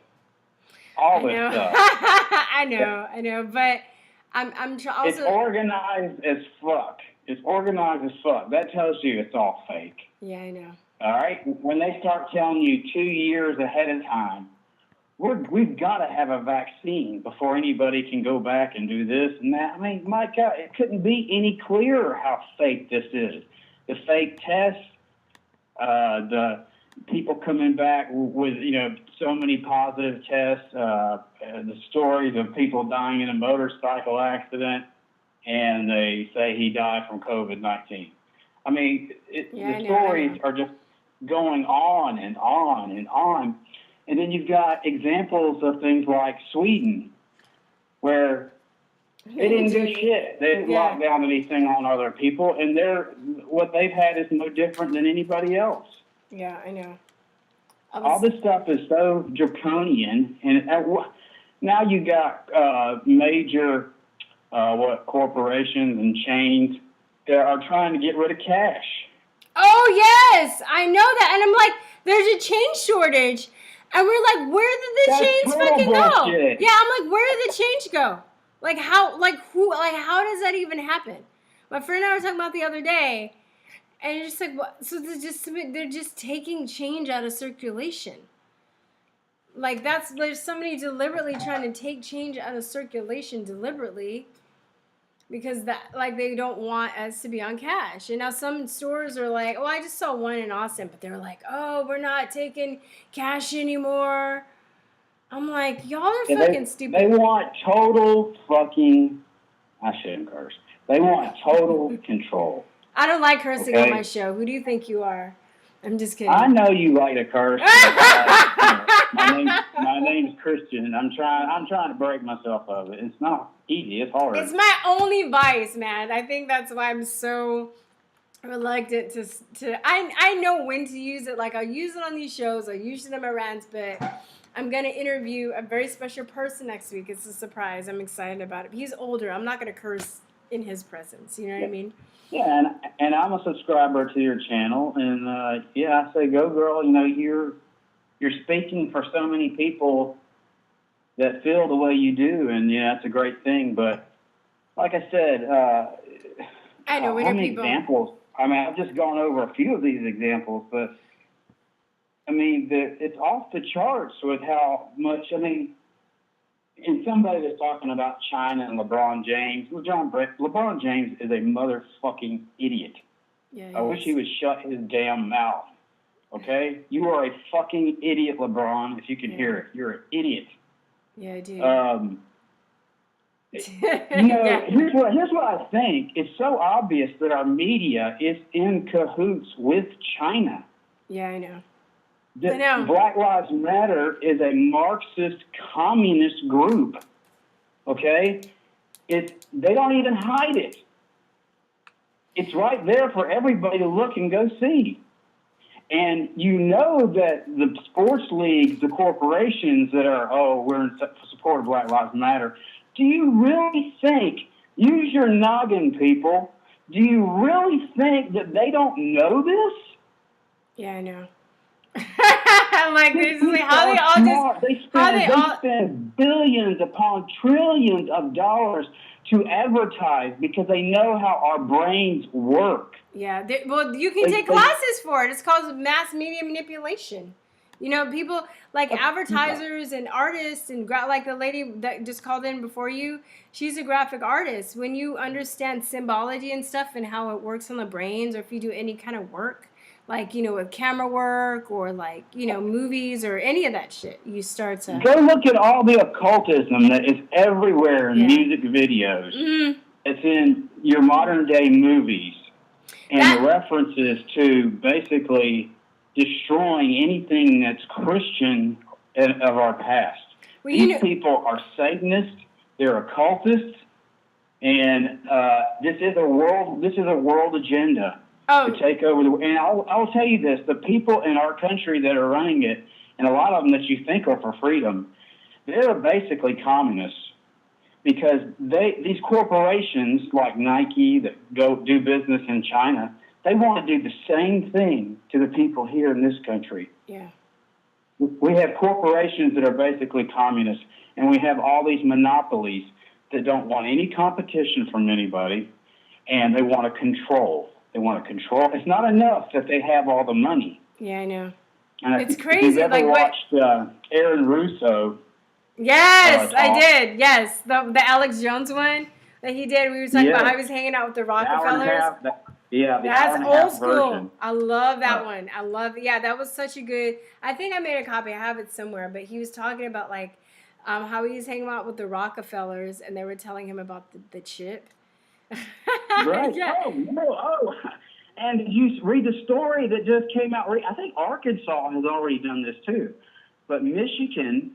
They found time during all this stuff that's going on, they found time to pass a bill regarding the RFID chip to tell people, well, corporations can't enforce it on people. Well, what kind of a bill is that? That shouldn't be the bill. The bill should be, this should never, ever be allowed in our state by anybody. I know. But what they do is they say, because there's going to be people that are going to be leery of getting the chip.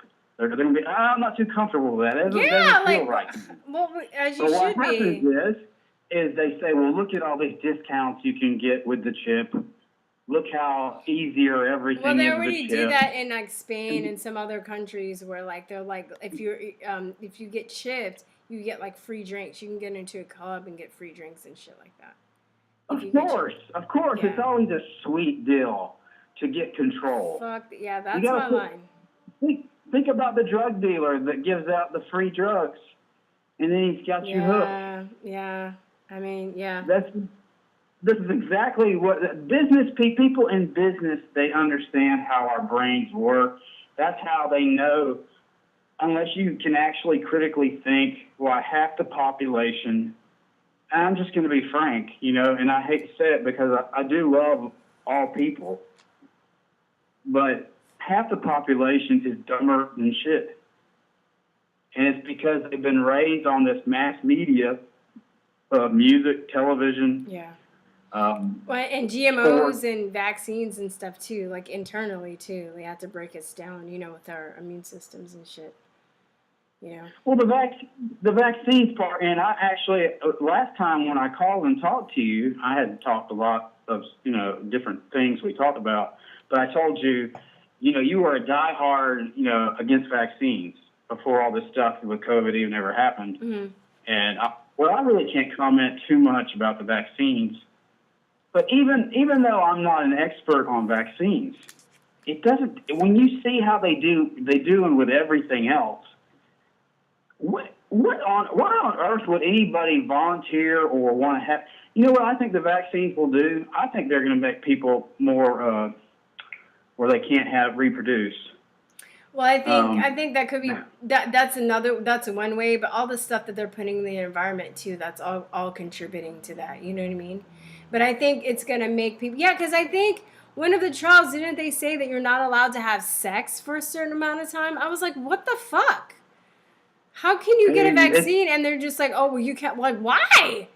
What's in that? That's insane. Why is something healthy for you that you can't have sex after you have it, and then you can't, what am I trying to say? I mean, why are they when is it a good idea to force people to get something? If it was such a great idea and, you know, people were really dying in the streets and scared of this shit, you know, they would be lining up to get the vaccine if they thought it would cure them. But people are leery because these motherfuckers are untrustworthy.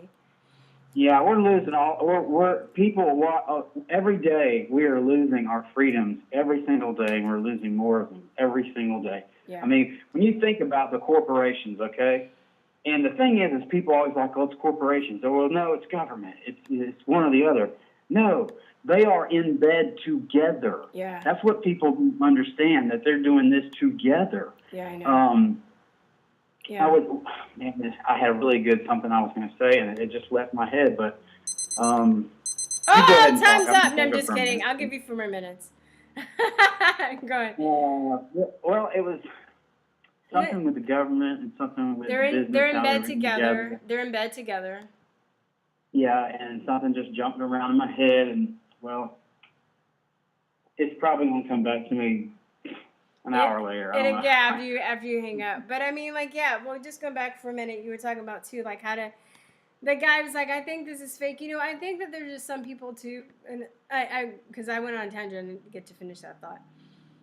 And I'm trying to be patient with these people, because I remember when I was there, and it took me a long time to wrap my head around this stuff. And it's frustrating right now because we're, like, on a time crunch, and we need more people to kind of realize what's happening as fast. Wait, now I remember. Okay, go on. It was how you were saying a time crunch. Well, that we're losing our rights every single day. Yeah. Why is it that when corporations, and the corporations are the ones that are taking our rights away? They have already taken the right of freedom of speech away from you. Because people are too afraid to say what they think because they're afraid they could lose their job. So your freedom of speech has truly been taken away already by the corporations. People don't understand that, but that's a fact. And you know what? They don't have the right to do that. And people need to stand up and say, no, you shut the fuck up. I have a right to speak what I want, and you don't have a right to fire me because you don't like what I said. Yeah, you're right. That's a really good thought, yeah. Until people stand up and say that, we're fucked. Okay? That first off, people have to realize that. We have to stand up and say, you can. I mean, look at what a corporation does when they hire somebody. What do they say? We don't discriminate on gender. We don't discriminate on religion. We don't discriminate on sexual orientation. We don't discriminate against race. Don't you see how great we are? Yeah. But we discriminate against your right to free speech. Yeah. I don't know if you saw the video I did the other day where I was talking about where I went to the grocery store, and this guy wouldn't even, like, he treated me basically like shit. And I'm just kind of like in awe because I didn't have a mask on. And he was like, oh, I need help. and he was like, "You need to stand away from me." And I was just like, "Is this a civil fucking rights movement? Like, where are the colored and white fountains?" That's what I felt like.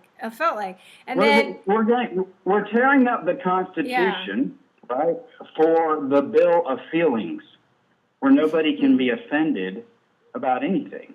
Yeah. True liberty is going to be lost forever. And here's another example of our freedoms being taken away, right? Look, where is a damn law that says you can have to force me to wear a mask, or I can't come in a grocery store and buy food? Yeah. Kiss my ass. I know.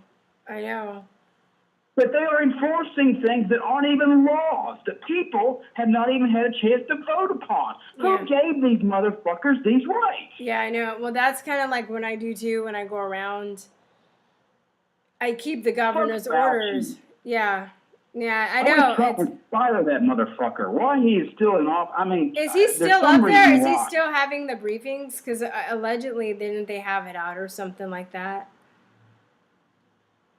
Go ahead, I'm listening. Oh no, I'm sorry. I didn't mean to I was just saying, did they? Is he? No, I haven't been watching. I finished my thought. Fuck fire Fauci. I know. I know. I hate him so much too. I think you're fired. I just want to hear Trump say you're fired. You're fired. Yeah. Yeah, I don't know. I mean, yeah, I agree that that this is. I mean, I knew this from day one. This shit was fake. Like from day one. Fake. I mean, come on. Yeah. No, it's a coronavirus. It's not completely fake. Okay, it's a little bit worse than the flu, and it affects people who are elderly. And another thing, too, is where did this whole thing start? It started in China. Who's the superpower that's competing with the United States? China. Does that tell you anything? Who wants Trump out of office more than anybody? China. Yeah. I mean, yeah, I know, the government. Yeah. Come on. I mean, when it walks like a duck, quacks like a duck, can't you figure out it's a damn duck? I mean, how many examples of this kind? I mean, I have probably listed at least 10 examples, probably more, of all this shit it's not coincidental. No, I know.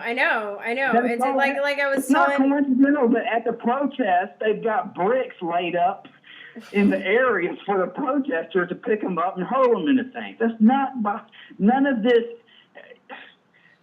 is by chance. Yeah, everything is planned. Yeah, who builds buildings out of bricks anymore? Like, I was trying to explain that to somebody. They're like, oh, well, maybe they were just building. I was like, what the fuck are they building with bricks? Who builds buildings in the middle of the city with bricks anymore? Who does that?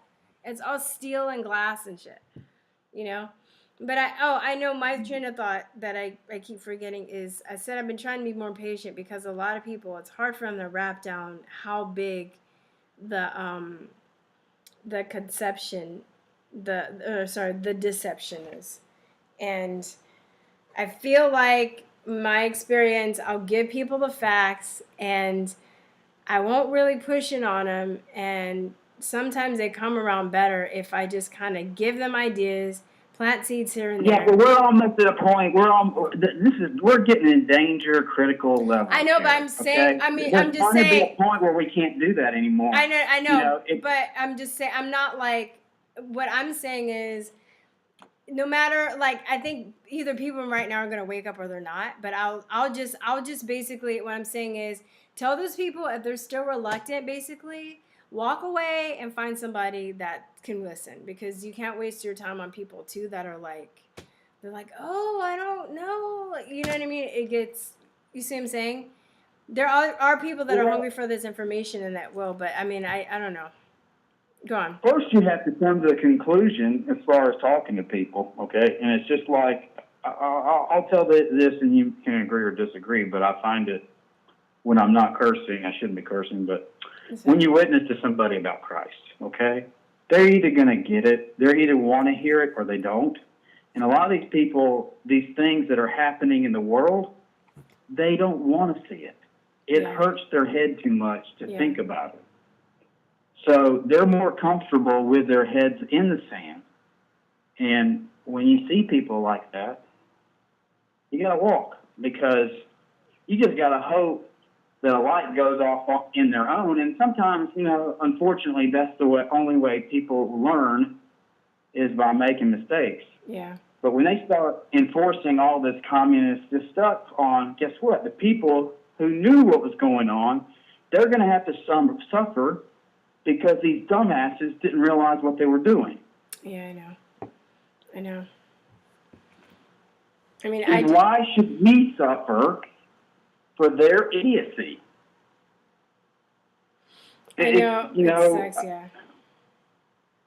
Yeah, I know. Well, I mean, that's kind of the attitude I've been having too. I'm just like, well, I don't know. It's really not my problem that you are willfully rejecting information that I'm trying to tell you that can empower you.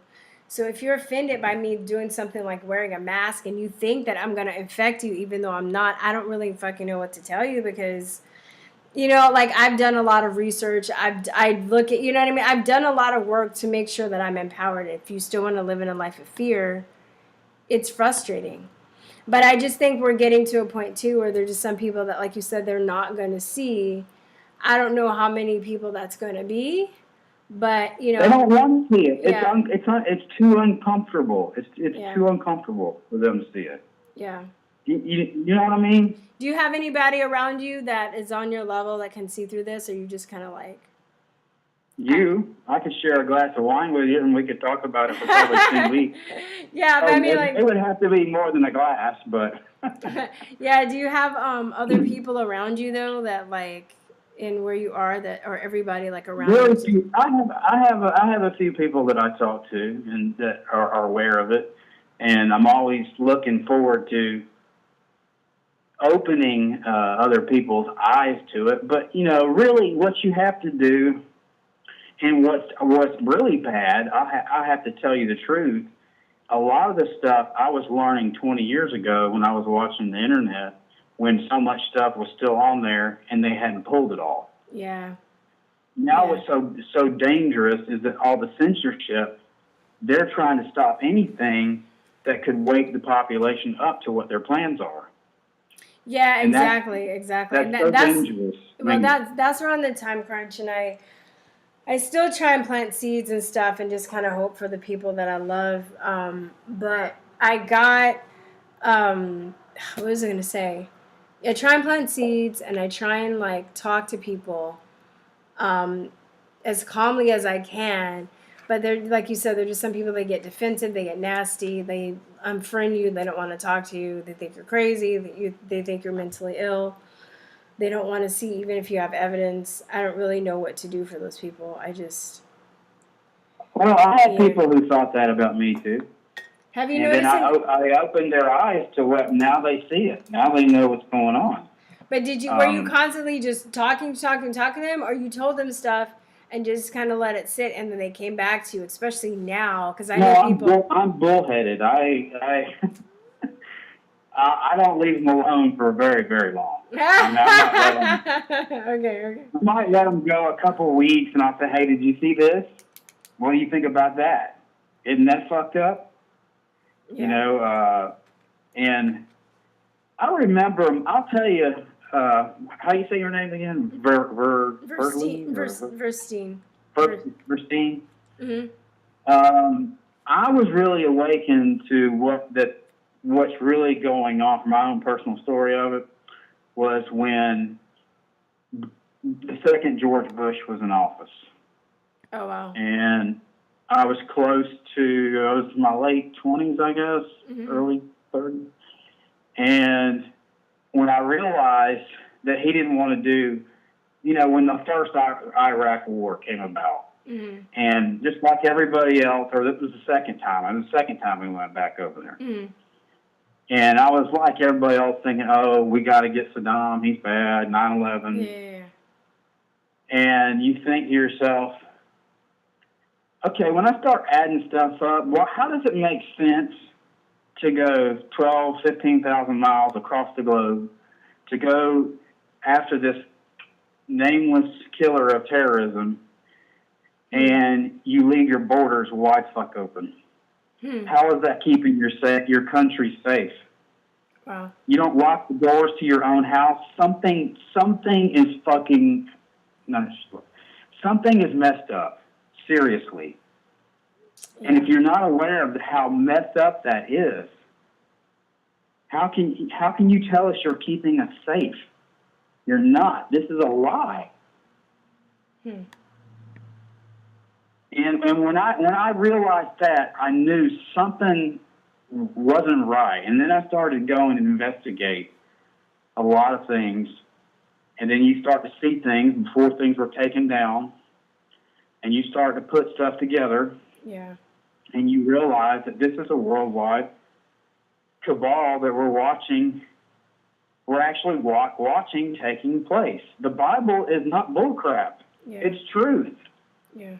This is happening. We're watching it happen. Now, I can't give you a time and date of exactly how everything is. They've moved. What they've done over the last 40 or 50 years is they've moved incrementally, slow, with destroying the culture. And, you know, now, because Trump has done so much stuff to fight this and been pro-American, and he stands in the way of this worldwide globalism, now they're pulling out all the guns to try to stop this guy because he's made so much progress against them, and they don't want to be exposed. Yeah. The only thing that Trump, I mean, I love Donald Trump. He's the greatest president we've ever had. It's not even close. Okay? It's not even close. You didn't like Obama? I'm just fucking with you. A great president is not going to be one that everybody loves. Yeah, I know. Yeah, one that's controversial. No, it's going to be one that does shit. You know what I mean? It's like the people that, you know what I mean? He's a doer. He definitely is, for sure.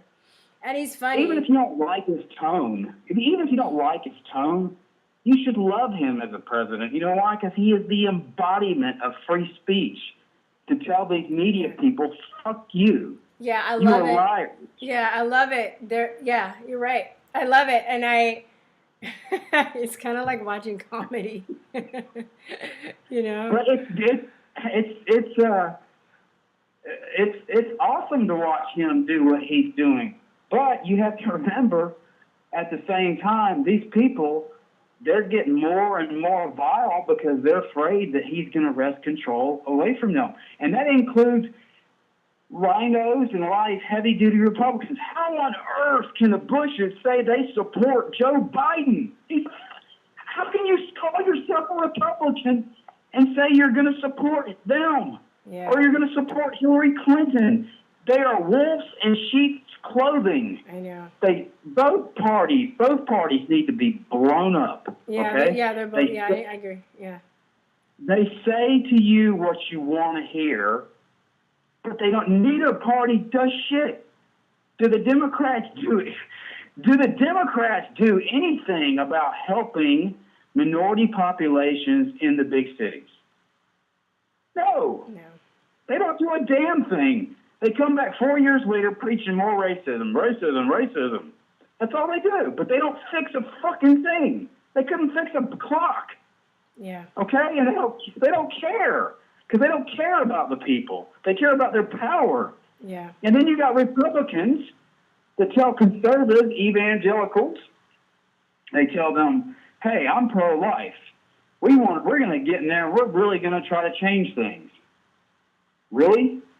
How many bills did you put up to try to change anything when it comes to pro-life organization? I believe in putting prayer back in schools. But they know that there's a percentage of the population that likes to hear that. So they play to it. But neither party is about doing anything for the American people. That has been fucking obvious since after World War II. Yeah. They don't care. It's like... Yeah, I think Trump's a little bit different case. Listen to George Carlin, if you listen, I'm sure you listen to that George Carlin comedy skit. Like, they don't give a fuck about you. He was like, because they own this place. The owners. He calls them the owners. Yeah. There's this big fucking club, and you ain't in it, and neither am I. Okay? The only way... I mean, think about it. Do you really think the people that control the country, the political parties, do they really care about having educated citizens? No. if they did, they would teach kids how to economize, how to balance a checkbook. They would teach them that through high school, even through middle school. So when they got out into the world, they would, okay, here's what I do. This is how I manage my money. They don't want you to know how to manage your money. Yeah. You have credit card companies. They want you to it's a different kind of slavery. It's invisible chains they want to put on you. Yeah, it is. The chains that are the most dangerous because you don't even know they're on you. Yeah. Yeah, well, that's, you ever watch that Aldous Huxley? And just like we're talking about the population, Yeah. they're slaves, right? You're trying to enlighten them, tell them, don't you see what the fuck is going on? Are can't you see what's happening? No, they can't see it because they have invisible chains on. And that's the most dangerous chains that exist. And these people that are running everything, they know this. Yeah, I know. I mean, they're putting Black Lives Matter on the basketball court. I don't know if you saw that story. There was the one guy, I think it was the Giants and the Dodgers, that everybody got down on a knee like Colin Kaepernick.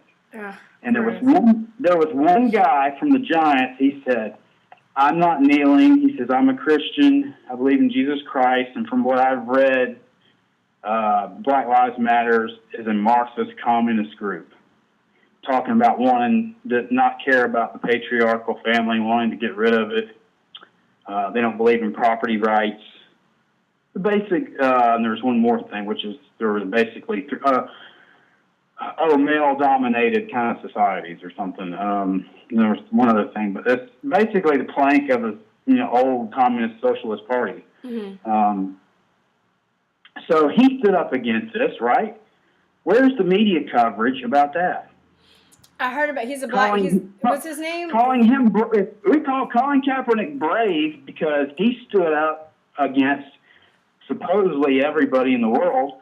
Why can't we say, well, this guy, I may not agree with the dude, but this guy's brave too. And look at the courage that he's showing. Because they don't care. They have their agenda and their narrative. It's the same reason why, that media doesn't report that more white people are killed by cops every year. Understandably so, there's more white people in the population, but there's more white people that are killed. And when was the last time you saw a story on CNN, MSNBC, of a white person being killed by a cop? Yeah. Black people, wake up. You're being used. They're just trying to stir you up to go vote again, and that's all they care about. They don't give a shit about you. Wake up. Vote or be part of their race war. Vote and be part of their race war. They're trying. They are trying their damnedest to make white people and black people hate each other. Because I'm going to tell you something. If the left can endorse and get away with making people pay reparations over my dead body, you're not taking money away from me just to give it to somebody else. Yeah. And who has nothing done to them, or I've done nothing to them. Yeah, exactly. What kind of racial strife would that cause? Yeah, for sure. Can we be realistic about this? Yeah, no, for sure. It's going to create a lot of animosity. It's going to be very bad for our country. Like, most white people weren't slave owners, and there were black slave owners too. So I'm like, do you pay yourself black if your family was black and owned slaves? and then we're part white. Like, I'm not all black. You know what I mean? So do I pay my, like, what if you're, you know what I mean? Like, it's just like, yeah, it's unbelievable. But you know what? People, and this goes for not any particular group of people, but when you tell a group of people, hey, we're going to give you a freebie, we're going to give you an extra present under the tree. Sounds pretty good, right? Yeah. Hey, I'm voting for that. You're going to give me some free money, some reparations? Hell yeah, baby. I'm going down to vote for you. This is the mindset of the people. And the people are willfully stupid. They're willfully evil because they're in their flesh and they care about them first and them only. And that's why, see, I'll tell you, you're not of that mindset. And a lot of the people that listen to you are not of that mindset. They're not interested in just themselves. Yeah. They're worried about the society as a whole. The problem is that we've got too many people out there that are selfish. They're not willing to stand up and tell the truth. Like, and who wants to be a lone wolf? Who wants to stand up at the corporation and say what they feel like they should say? But, you know, if you say the wrong thing, you'll get fired, and nobody will come and run to that person's rescue. Nobody will come and say, hey, fuck you, I agree with this guy. If you fire him, I'm going to quit. And everybody else will say, we're going to quit too, because you don't have the right to control our free speech. And then you won't make a fucking dime. Yeah. But, you know, people are chicken shit. And free speech, I'm going to tell you, it's basically dead. And then once you've got free speech, they knock off that. Look at the churches. You can go and go by the liquor stores and get stuff. You can go do a violent protest, not protesting, rioting. You can go out and do that kind of stuff, but you can't go to church? What kind of upside down society are we living in? Yeah. And when did that? And you can't sing. You're not supposed to sing in church. I was like, oh, hell no. You know, yeah. I know. We are willfully wicked, and if we don't repent of common sense, we're doomed. I mean, just think of it. We're living on borrowed time, are we not? Yeah. What is going to happen when Trump is gone? Because you know that these Democrats are going to eventually get in power again. I think Don't tell me they are gonna go buck wild. They're gonna take everybody's guns. They're gonna destroy the Constitution. Like I said, it'll be the Constitution of feelings. Well, I think though, because of so much stuff being exposed, there's going to be other people that are going to rise up to try and take his place by then. You think so? I hope so. I do. I mean, I see stuff. I was talking to, I'm from California. I don't know if you know. And I've been watching this guy named Major Williams. I was talking about him earlier. And they're trying to replace Gavin Newsom, which is the tyrannical governor in California. And they're trying to out him. I forgot what they call it. Oust him. It's a recall him. And this guy just, you know, comes. He seems sincere. He seems like he's just like, dude, I think he just was kind of like an everyman. He seems pretty legit to me. And he's just like, I'm against vaccine mandates. I'm against this. I'm against the freedom of speech stuff. I think that the COVID stuff isn't adding up. And he's running. He's gonna run for governor. Yeah. Vote for him. I would vote for him. Sounds great. Anything other than Gavin Newsom. I know, yeah. So, I mean, and I think I see other people, like here and there, you know, I see little things. He would be better than Gavin Newsom. I mean, come on. Yeah. But I mean, like, he'd be less harmful to us. I know, like, in certain states, too, they're trying to push these vaccine mandates, but in other states, you know, people are kind of stepping out and trying to make the mandates more, or no mandates, or trying to knock those bills down. In Texas, I know we have a really good group called Texans for Vaccines Choice. I mean, I just think that it's so intense right now. There's a lot of good and bad things going on, and I try and think of the good things that are going on. I know I'm not, and I'm like maybe Pollyanna to some people, but I just also am trying to stay in that mindset, that warrior mindset, because they also want us to think that everything is hopeless. You know, that's part of their psyop as well. They want people to feel that. They want people to feel that we can't do anything. And I'm just like, well, it ain't over until it's over, you know? So, and they know that. They want us to give up before it's over, but it ain't over till it's over. Oh, now here's another thing, right? Do you really believe, this is my great fear, right? Donald Trump should win the presidency because Biden's an idiot. He can't put two sentences together. Yeah. And let's have a debate, okay? But do you really believe I was surprised. I'll be honest with you. I was surprised Donald Trump won the first. I thought he would win, but I thought they would steal it from him the first time. I was shocked. I didn't vote for the first time. I'm going to vote this time, but I didn't vote last time. You better vote. Everybody who cares about your freedom, you damn well better vote. Vote, but I think that if he goes crazy and starts mandating vaccines before then, no, I'm going to fucking not vote. I'm telling you right now. Because that means he's definitely not for freedom. But what was I going to say? You know what? I think Trump fell under the, when this whole thing went down, I was telling somebody, oh, he just made a terrible mistake. I said, he's been a great president. He's done awesome things. I said, but he made a mistake. They finally tricked him into doing something wrong. Mm-hmm. They used the COVID thing to scare. And when they first put those lockdowns in, I said, this shit's never going to end now because they're going to make this shit completely political. Mm. And that's all it's going to be.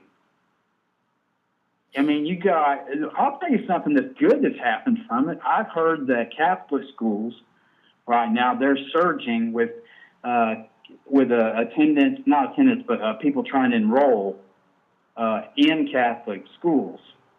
And one of the biggest things that's destroyed our country is this sorry-ass piece of shit public education. And we need to get rid of it. Yeah, I know. I'm kind of happy that more people are kids out of the brainwashing government-built, fascist, Marxist, feminist, Nazi crap that they're teaching. Teach kids how to fucking read and write, how to balance a checkbook, how to critically think. Yeah, well, that's why as an ex-teacher, well, I guess I'm a teacher now technically too. I like to teach But as somebody who used to be a teacher, that's why I stopped teaching. And I will homeschool my kids. Of course. You know what? If you would, this is for any parent out there, okay? And they'll be like, oh, we can't afford it. I see a lot of parents that afford living in a nice house, but they don't take their kids' education as important. I'm not trying to condemn people for that, but you know what? No, I know what you mean. The hypocrisy, right? And people. It's child abuse. It is child abuse to send these kids to these public schools, teaching kids that are male that you might be female. Yeah, don't you care about your children? What they're doing to the kids are no longer innocent anymore. Yeah, I know. I'm the public school system is trash, and that's where all this. Look, where do you think all these protesters? Yeah, from the public school. Where do you think these fucking brainiacs came from? The public school system that's taught these kids to hate their country because our country had slavery. But guess what? Slavery's been all over the world, not just America. Yeah, I know. They don't know that, and it's like... They don't know that. They only think that America's bad. Did you see Millie Weaver from InfoWars? She did a really good expose on talking about how they're going after children in these little youth groups and stuff to like groom them basically to be like hardcore protesters. It's unbelievable. Yeah. I'm telling parents, any parents are out there listening or one of these parents, do not send your kids to public school. I definitely agree with that. It is child abuse. It is. Put them in a charter school, a Christian school. Even then, like I would just homeschool. Or if you find a really good school with you think that has good morals, you still need to be active in your kids' education and find out what they're learning in school. Guess what? Nobody can educate your kid better than you. Yeah. Nobody. Yeah. Yeah, and a lot of people don't have, though I've noticed a lot of people don't have the self-esteem to feel like they can teach their children something too. They're just like, oh, I don't know, I'm not smart enough. Or whatever. I'm like, I like to hear the people who say that are against homeschooling and say, well, your kid may not be socially adaptable to society or whatever. And I'm like, yeah, he won't go in there and pick up all the nasty, filthy ass habits that you humans have. Yeah. You know what I'm saying? Yeah, I know. I've thought about that too. And it's people with bad cursing. Where do you think I learned how to curse so much? It's funny. What? And I guess I gotta let you go after this because I know I take one more talk. You know, what's funny is I shoot, I lost my train of thought again. We were talking about schools. I was talking about putting. Yeah, I wouldn't homeschool. I mean, I wouldn't put my kid in public school. Oh, I know what I'm going to say. It's funny because I've seen articles where actually Ivy League schools go after homeschool kids. They're some of the most educated kids in the country, and there's some of the most smartest. It's not even close. Yeah, like, have you seen that movie? What was that movie, Captain Fantastic, with Viggo Mortensen? Anyway, I haven't seen that. There's this one scene. If I could find it, I don't know. But anyway, his kids basically are homeschooled, and he's awesome. He raised his kids like in the forest with this is like my dream, right? Like in this tree house or whatever. They built their own house. They hunt for their own food. They read books. They're not allowed to, use any electronics or whatever that. And the mom dies, and they end up going back for a while to visit the family, and they're staying with his sister. And his sister has 2 kids that are like, I don't know, 12. And then the 7-year-old is like homeschooled. And they were basically arguing over whose kids are smarter, and that fucking 8-year-old just fucking ripped those 12, 13-year-old kids to shreds by the stuff that she knew. I have to find it, but it was great. And he was asking her about like the Constitution, but she had like memorized it and knew how to and the kids are like, "What? I don't know. What's that?" I mean, I have to anyway. Yeah. But yeah, but I'm like, oh my God, it's so true.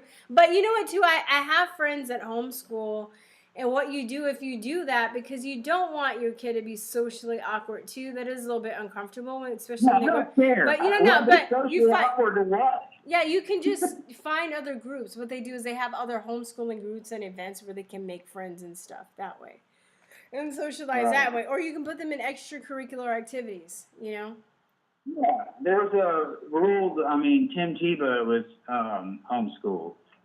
He turned out really bad, didn't he? Just a terrible person. And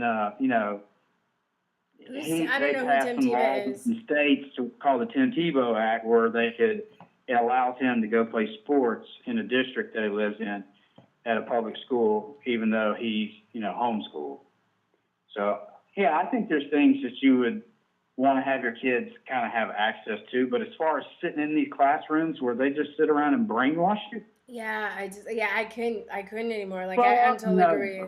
I totally agree. And then I see my friends that are homeschooling their kids, and they're all just like amazing. They're magical, And I think that's the thing with Asian. I'm like, I'll take this. I gotta let you go for real. I'm sorry. So I spent so much time. I knew you had a lot. I think I went way over my 10 minutes. Yeah, I know. I stopped it, but yeah. I mean, these kids are great, and they're magical. And I think really that's the secret to a lot of Asians, why they're successful, just growing up and living and working in that environment too, is that they have a strong community, and they still have a strong sense of family and respect for elders. And that's the whole ticket. Yeah. And if every group of people would just adapt to how they think, look at the Asians, look at what they do. Mm-hmm. Yeah. They value education. Yeah. Unfortunately, we know some groups don't value education. Yeah, for sure. But hey, let me let you go. I'm gonna take this call. Thank you so much, Christian. You're welcome. Okay. 10-4. You keep up the good work. Okay. Thanks. Bye-bye. Hello? Who is this? Hey. Hey, what's up? I'm sorry. I know I've been so bad. I've been letting people go over their time. Let me see. 1, 2, 3, 4, 5. Oh my God! Letting them go over their time? Oh my God! I was like dying. I was like, okay. Anyways, Hey, what's your name? I don't even know your. My name's Albert Frederick. Albert. And Yeah. Just remember. Okay. I just want to let you know, I've been watching you for a couple of years. Oh, wow. And you're pretty fucking awesome. I'm so glad that you finally got a live call-in show, honestly. Oh, thanks. Because I've been watching you. You're so passionate. You really are. You're so passionate, and you really speak your mind. And I'm really glad to have this opportunity to be able to call into your show and to express, you know, the magnitude of the emotion that you put out, and it's really real. The thing is, you know, I didn't even realize it. I don't know when you started your live call-in show or whatnot, but you know, when I did, I was like, you know, I wish you'd do this. I kind of had that on there. I just want to expound to you. You know, I've been watching you. I'm a little bit older than you, but the thing is to see the passion and whatnot, and the fact I just found out today that you lived in California. Do you know who Fleckus is? Fleckus Talks, yeah. I don't live in California right now. I live in Texas, but I was born and raised in California. Okay, fair enough. At least you got out, because I was like, Fleckus just moved to Florida and whatnot. And, you know, he was just on, quite frankly, tonight. And I really would like, I'm going to email Frank but I don't even know your first name, you know, except for just Truth or Talk and whatnot. Virstyne. Virstyn. Well, nice to meet you. Yeah, nice to meet you. You know, you've been doing this for quite some time, and you have been, like I said, you've been so passionate. And the thing is I don't know how old you are, but I've got kids, I think, that are probably as old as you, and they have the same emotions, they have the same feelings. I'm so glad you got out of California. You're in Texas, but whenever that goes blue, right? Yeah, well, I don't know, man. It's really just Austin. It's really just Austin. Like everywhere outside, you know, I drove. Well, I went outside of Austin a few weeks ago, and I can tell like kind of what territory. I saw a bunch of Trump signs and a bunch of flags and stuff like outside of Austin. But then if you go in Austin, they have those awful signs like Black Lives Matter, women's rights, or human rights. Those, you know, those signs, science is real, love is love, or, you know. But if it goes blue, it's because they're stealing it. I know a lot of black people in Texas that aren't falling for the liberal bullshit. I know a lot of Mexicans. A lot of Mexicans in Texas. Yeah. They have gun-toting Southern Mexican friends I have that are Wait. You know Black Conservative Patriot? He's in Texas. Oh, really? Yeah, I didn't know that. Black Conservative Patriot is in Texas. You know, there's a lot of, you know, I so hate this black-white fucking paradigm, because I grew up in Brightmoor, and that's a place in Michigan, and it's like, you know, I was like the only white kid on the corner telling your mama jokes. You know what I'm saying? What's your best your mama joke? What? What's your best your mama joke? Oh God, they're bad. I'm not even going there. Your mom's so fat, she's on both sides of the family. Your mama's so fat that her waistband says equator. Okay, anyway. I heard that one. Those are the best. I'm just saying, you know, it doesn't matter, because to me, you know, it doesn't matter when you're in poverty, okay? Yeah. It doesn't matter when you're in poverty. If you're in poverty, like the best part of getting out of Brightmoor was getting out of Brightmoor.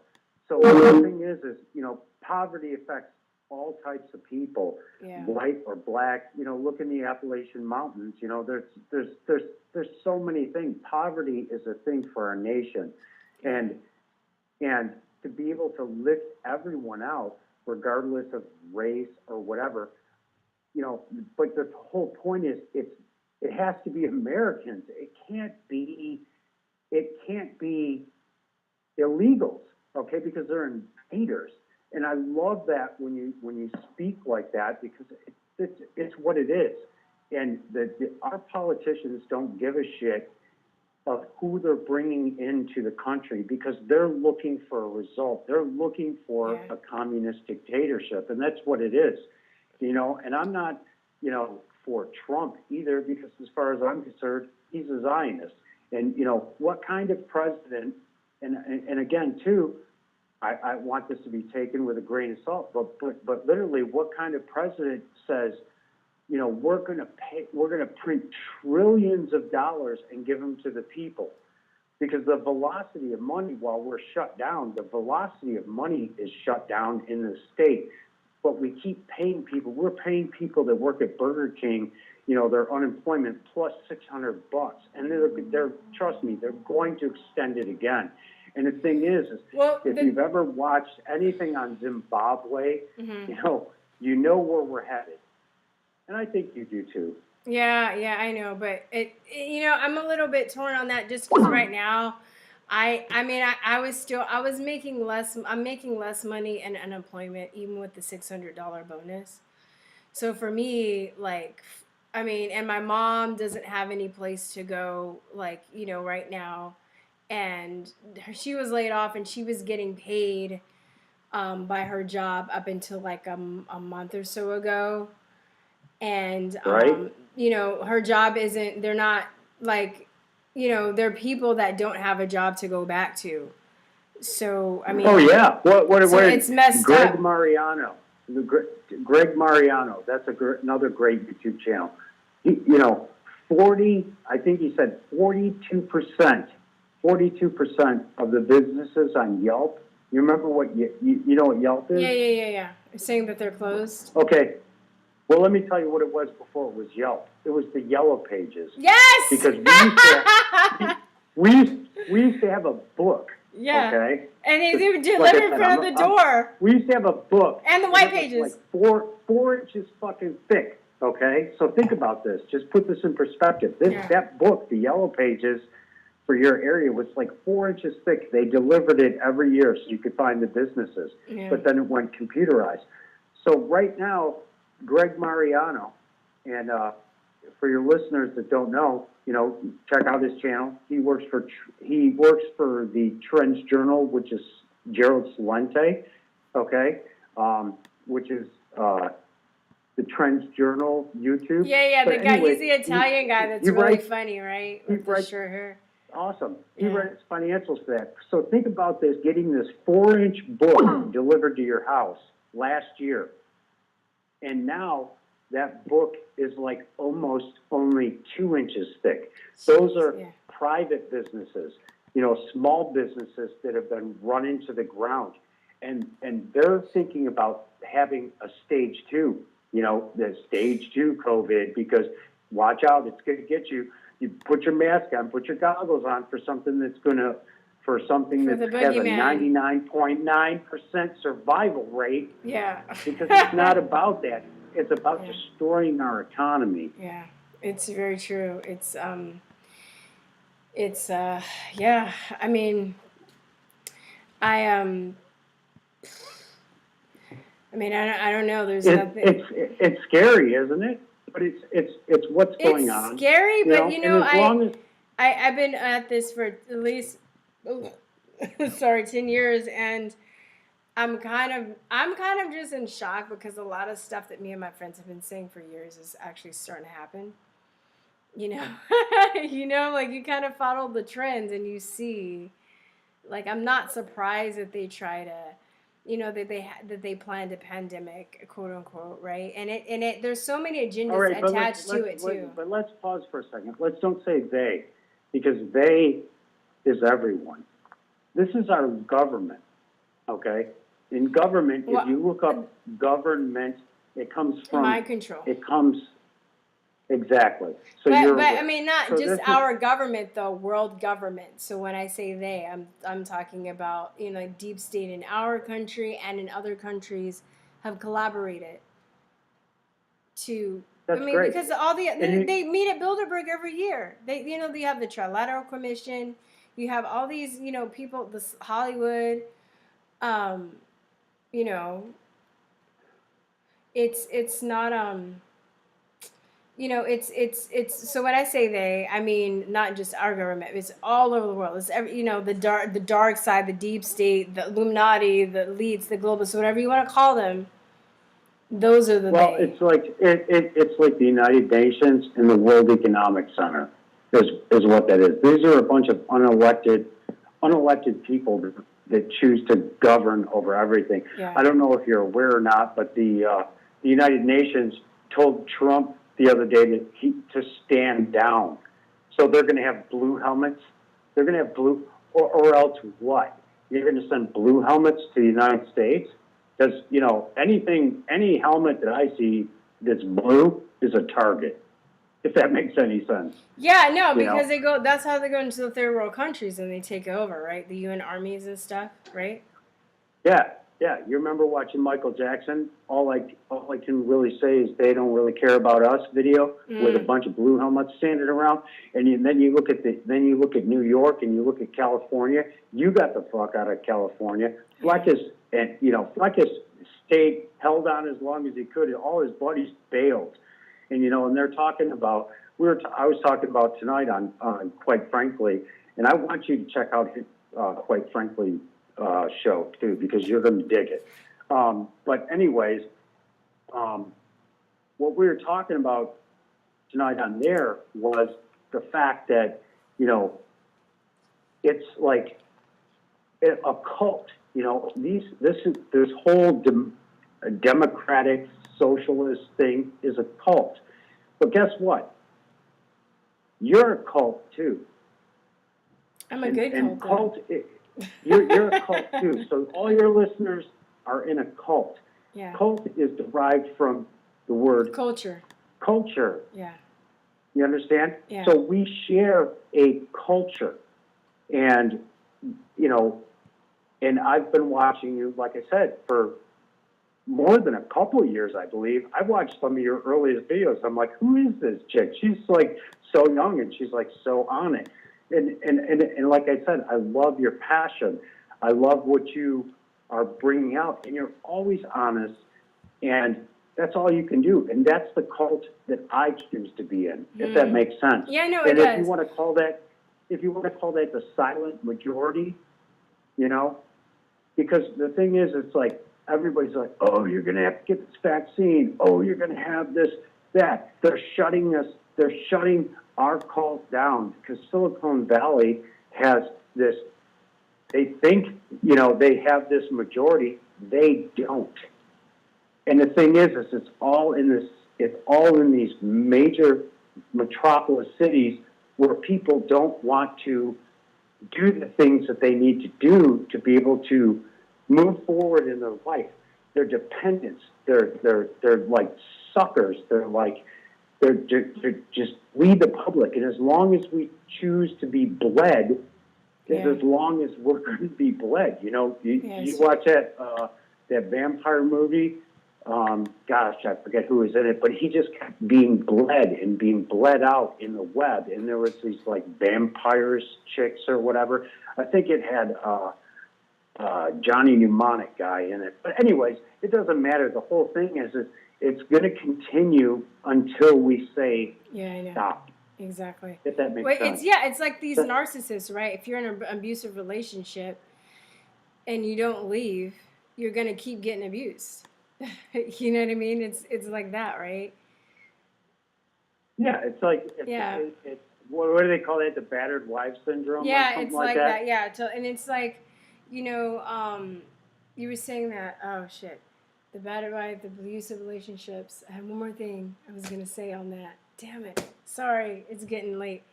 Yeah, I forget a lot too. Yeah, it doesn't I matter, mean, whatever. it's like it'll come back. It's important. Yeah, it's we were talking about the battered wives and narcissists.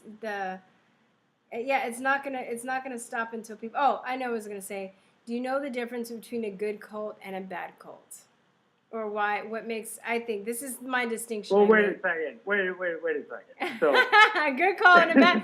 Okay, let me wrap it up because I got to. Because what if I'm an evil dude? You know what I'm saying? I know good well, no, and this bad is the cult. thing. Yeah. Cult leaders. I want this one cult over leaders, here that kills babies and that's a matter of perspective, and that's what I'm saying. It's perspective, that's but the this difference between the cults. Yeah, right? yeah, that's but the difference between the cults. But my perspective, this is how I made the distinction. I feel like when I can tell, is a cult leader empowers you. They give you stuff so you can go and help other people, but you're not dependent on the leader. the leader sets you free, right? Whereas if you're a cult leader, they keep you working for them, so you're dependent on them. So Okay. and they're feeding off your energy or whatever, right? Because that's how they fulfill their supply. But if you're a good leader, you basically teach other people to lead and become good leaders themselves. So when you're gone, they can take your place or help other people. Whereas a cult leader just wants all the power and sucks all the energy out of the people and like makes it hard for them to leave or go away, or guilts them or shames them for doing so.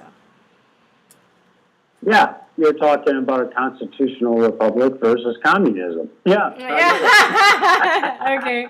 Hey man, let me let you go. I got one more caller. Oh, I'm sorry. Do you want to wrap up? Did you I have one more caller. They've been trying to get in. It's like a 347 number, and I'm going to try and. No, that's awesome. I appreciate your time, and like I said, I'm glad you got your live show, and I'm glad I got to be a part of it. So. Thank you for your time, and I wish you the best weekend. All right, thank you so much, Albert, right? Albert? I forget your name. All right, have a nice day or night. Bye-bye. Finally! Who is this? Hello. I didn't even like... Hello. Hi. How you doing? Miss, I don't know, Miss Virstyne, right? That's your real name, right? Yeah. What's your name? What's your name? Tell me your name. Sorry, write it down so I remember. Jason. I'm Jason from Jason? New York. Hey, New York Jason. City, So I just want to tell you about the globalist thing. It's like they can't accept the reality that they're losing. So what they're doing is like, we have to fucking do all this thing just to destroy us, like we don't have much in this world, like regular people like us. We just want, comfort in life, just to have a good time. And then we cannot have a good time now. You see how they tell us to do what to do and everything. And it's like, and they tell us the rules. Like, if you're sick, stay home, wash your hands. If that's the case, then why do I have to wear a mask and do social distancing? Yeah. If I have to, it's stupid. And it's like, hello? Yeah, I'm listening. And another thing, too, is it's like, they tell us to wash your hands. You're supposed to do that anyway. I mean, you have to take a virus to tell you that to wash your hands. Like, are you fucking kidding me? Yeah, I know. Everybody knows that. Like they're just trying to, it's ridiculous. Like we're a kindergarten or something. And it's so funny about the people who's protesting against free speech and everything. And meanwhile, remember Candace Owens, she did that website, right? Mm-hmm. And that's violating free speech, and that's targeted for pedophiles to get, and Islamic terrorists. Totally, I know. And yet, conservatives don't say anything about that. They're very quiet on the issue. Yeah. See, they're full of shit, too. Yeah, I know. They're talking about liberals, they're full of shit, too. Yeah, I don't talk about it as much. It does annoy me that a lot of people, like I said last time, I know people have good intentions when they compare me to her, so I'm not mad at them per se, because I know that they're trying to do a good thing and their heart's in the right place. But it's just annoying. I'm just like, I'm nothing like her, and I know that people are only really, they're just like, oh, black women that are, patriots, they should hang out together. I'm like, no, dude, I don't trust her, because she tried to cover it up. That was the thing. That's the thing. I think, though, when people, you think conservatives are quiet. Yeah. I think that, there's so much going on, too. And, a lot of people, because she went silent for 6 months after she was exposed. And then right away, she started getting all these interviews. So she had opened her up to a new audience of people who didn't know. And by that time, her PR or whatever, they were able to push all the bad press down. So now she's coming out and she's backed by all this money and stuff.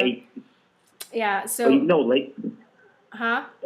But, lately she's not out anymore. I don't see her coming out anymore like before. But I think because Tree of Logic destroyed her so much to the point that even conservatives cannot help her anymore. Wait. But Tree of Logic, what do you mean? She did another video on her? No, she kept doing a lot of videos on her, in the past. Well, I know that time when that came down, when that was down a couple years ago. She Yeah. lost like a lot of followers and subscribers. So I was just saying her Yeah. PR. She has a really good PR team though, but her PR team was probably Yeah. like lay low for 6 months and then, come out.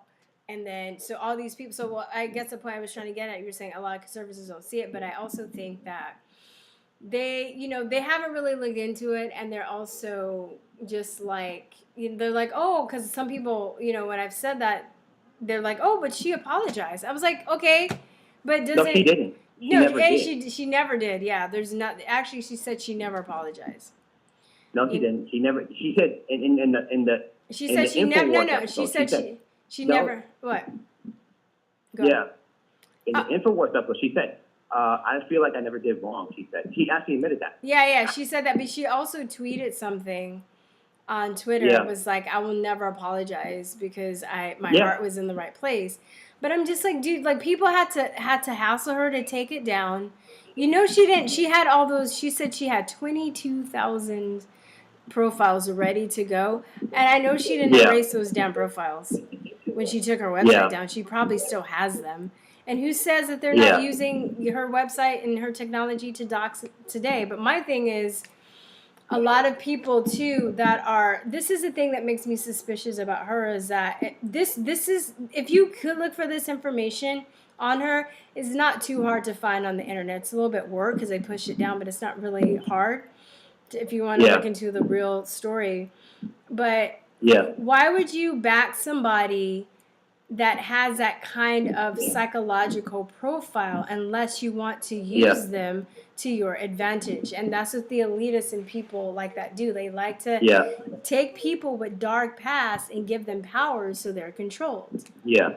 So, I mean, exactly. But I just think, as far in defense of some conservatives that are just like, oh, they like it because they see there's a black girl that's been saying what I've been saying, and listen to this. Even though, I mean, I don't think it really works that way, because I don't think she's really waking black people up that aren't already awoke. She's a good spokesperson for people that are already awoke, but a lot of the ghetto thuggy people that need to be awoke, like they can't stand her. And she's real condescending, and she calls people chimpanzees and shit. I'm like, well, if you're this mean. I'm like, how are you gonna wake these people up? You're fucking mean to them. It doesn't make sense. Exactly. She's a very cruel person. I don't like her attitude. Like, very disgusting attitude she has. So the way how she had, remember that Dave Rubin, how she attacked Blair White? Like, that was terrible. It was terrible. It was awful. It was awful. Yeah. Because I followed her and I liked her, and then I started looking into this. And the thing that messed me up really, really bad was people say that, like, they're like, oh, Tree of Logic is jealous. I was like, no, she's not. I'm like, look, she's a cop, and her personal info was on that website. So if you say that you support, the military, and you support cops, you should support somebody like her, because it took a lot of balls to do what she did. And also, I understand her anger, because, she's like, people can kill me. I had that happen to a cousin, where the person that, because usually when you put somebody that's crazy in jail, they got a lot of time and planning, and the first thing they want to do is get the people back that fucking put them back. Exactly. So, like, I know that shit happens, and like you said, had her personal information on the website, her real name, everything. Yeah, I know. It was terrible, and then people were like, that's oh, scary. But sure, and she wouldn't take it down, because she was like, would you please take it down? Like, I have people that want to kill me, and she blocked her and went on national television and said that she was a crazy. She was a crazy. She was a crazy crackhead. So, I mean, if that was me, I would hate her for real, huh? She wanted her dead. That was like an assassination attempt. That's what it was trying to do. Yeah, I mean, you could look at it that way for sure, because it's just like you don't. So the thing that frustrates me, I was like, okay, if you're conservative and you support cops and stuff, why don't you look at Tree of Logic's side, And then, and that's why I feel like I was like, I had to step in, because I know when you're a woman and you criticize another woman, obviously, like, the only reason is you must be jealous, So I needed, as another woman that saw this shit going down, like, I took heat for standing up and siding with Tree of Logic too. But I mean, I think I know a lot of people behind the scenes don't like her, and I think she's gonna burn her own bridges. So we went off on our little tangent today. I think I'm working. I wrote an essay just to get it off. I might publish it on my website, talking about it, but just so I can send it to people when they're like, "You guys should reach out. You should reach out to her." You like it? I'm like, "Oh my god." Like I don't want to be like play the game and be like, "Oh my god, yeah, like she's totally cool." Like that's not me. So I just rather explain to people why I don't like why that's never ever gonna fucking happen. And and like but thank them because like I said, I know their heart is in the right place. So Exactly. That's what I hate about these conservatives. They really are full of shit because they always go out, I support free speech. I'm against pedophilia. The government's taking on rights. Meanwhile, what Candace Owens did, or the Orwellian nightmare. Remember Alex Jones? Oh, we're against the Orwellian nightmare. 1984 is coming. Yeah. That website's 1984. Yeah, Barely I know, but Alex has a dick. I mean, it's so funny too. It's so funny too. Like I listened to some of these guys like Jordan Peterson and Stefan Molyneux and stuff. And they're all like they all pontificate about like their IQs and all this stuff. And they know a lot of stuff. And I learn. I don't agree with everything that they say, but I've learned a lot and I have respect for them.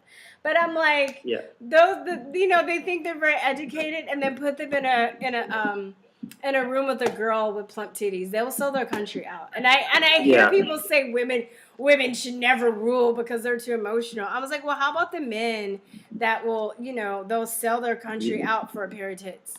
General Petraeus, a fucking general, okay, was fucking by a woman. It's just crazy. So I mean, that's my analysis of that situation. He was just probably really attracted to her. It was just like, oh, she's really cool. That because anytime he would talk about her, she would like, I like this. She's very beautiful and blah blah blah. And Alex likes women.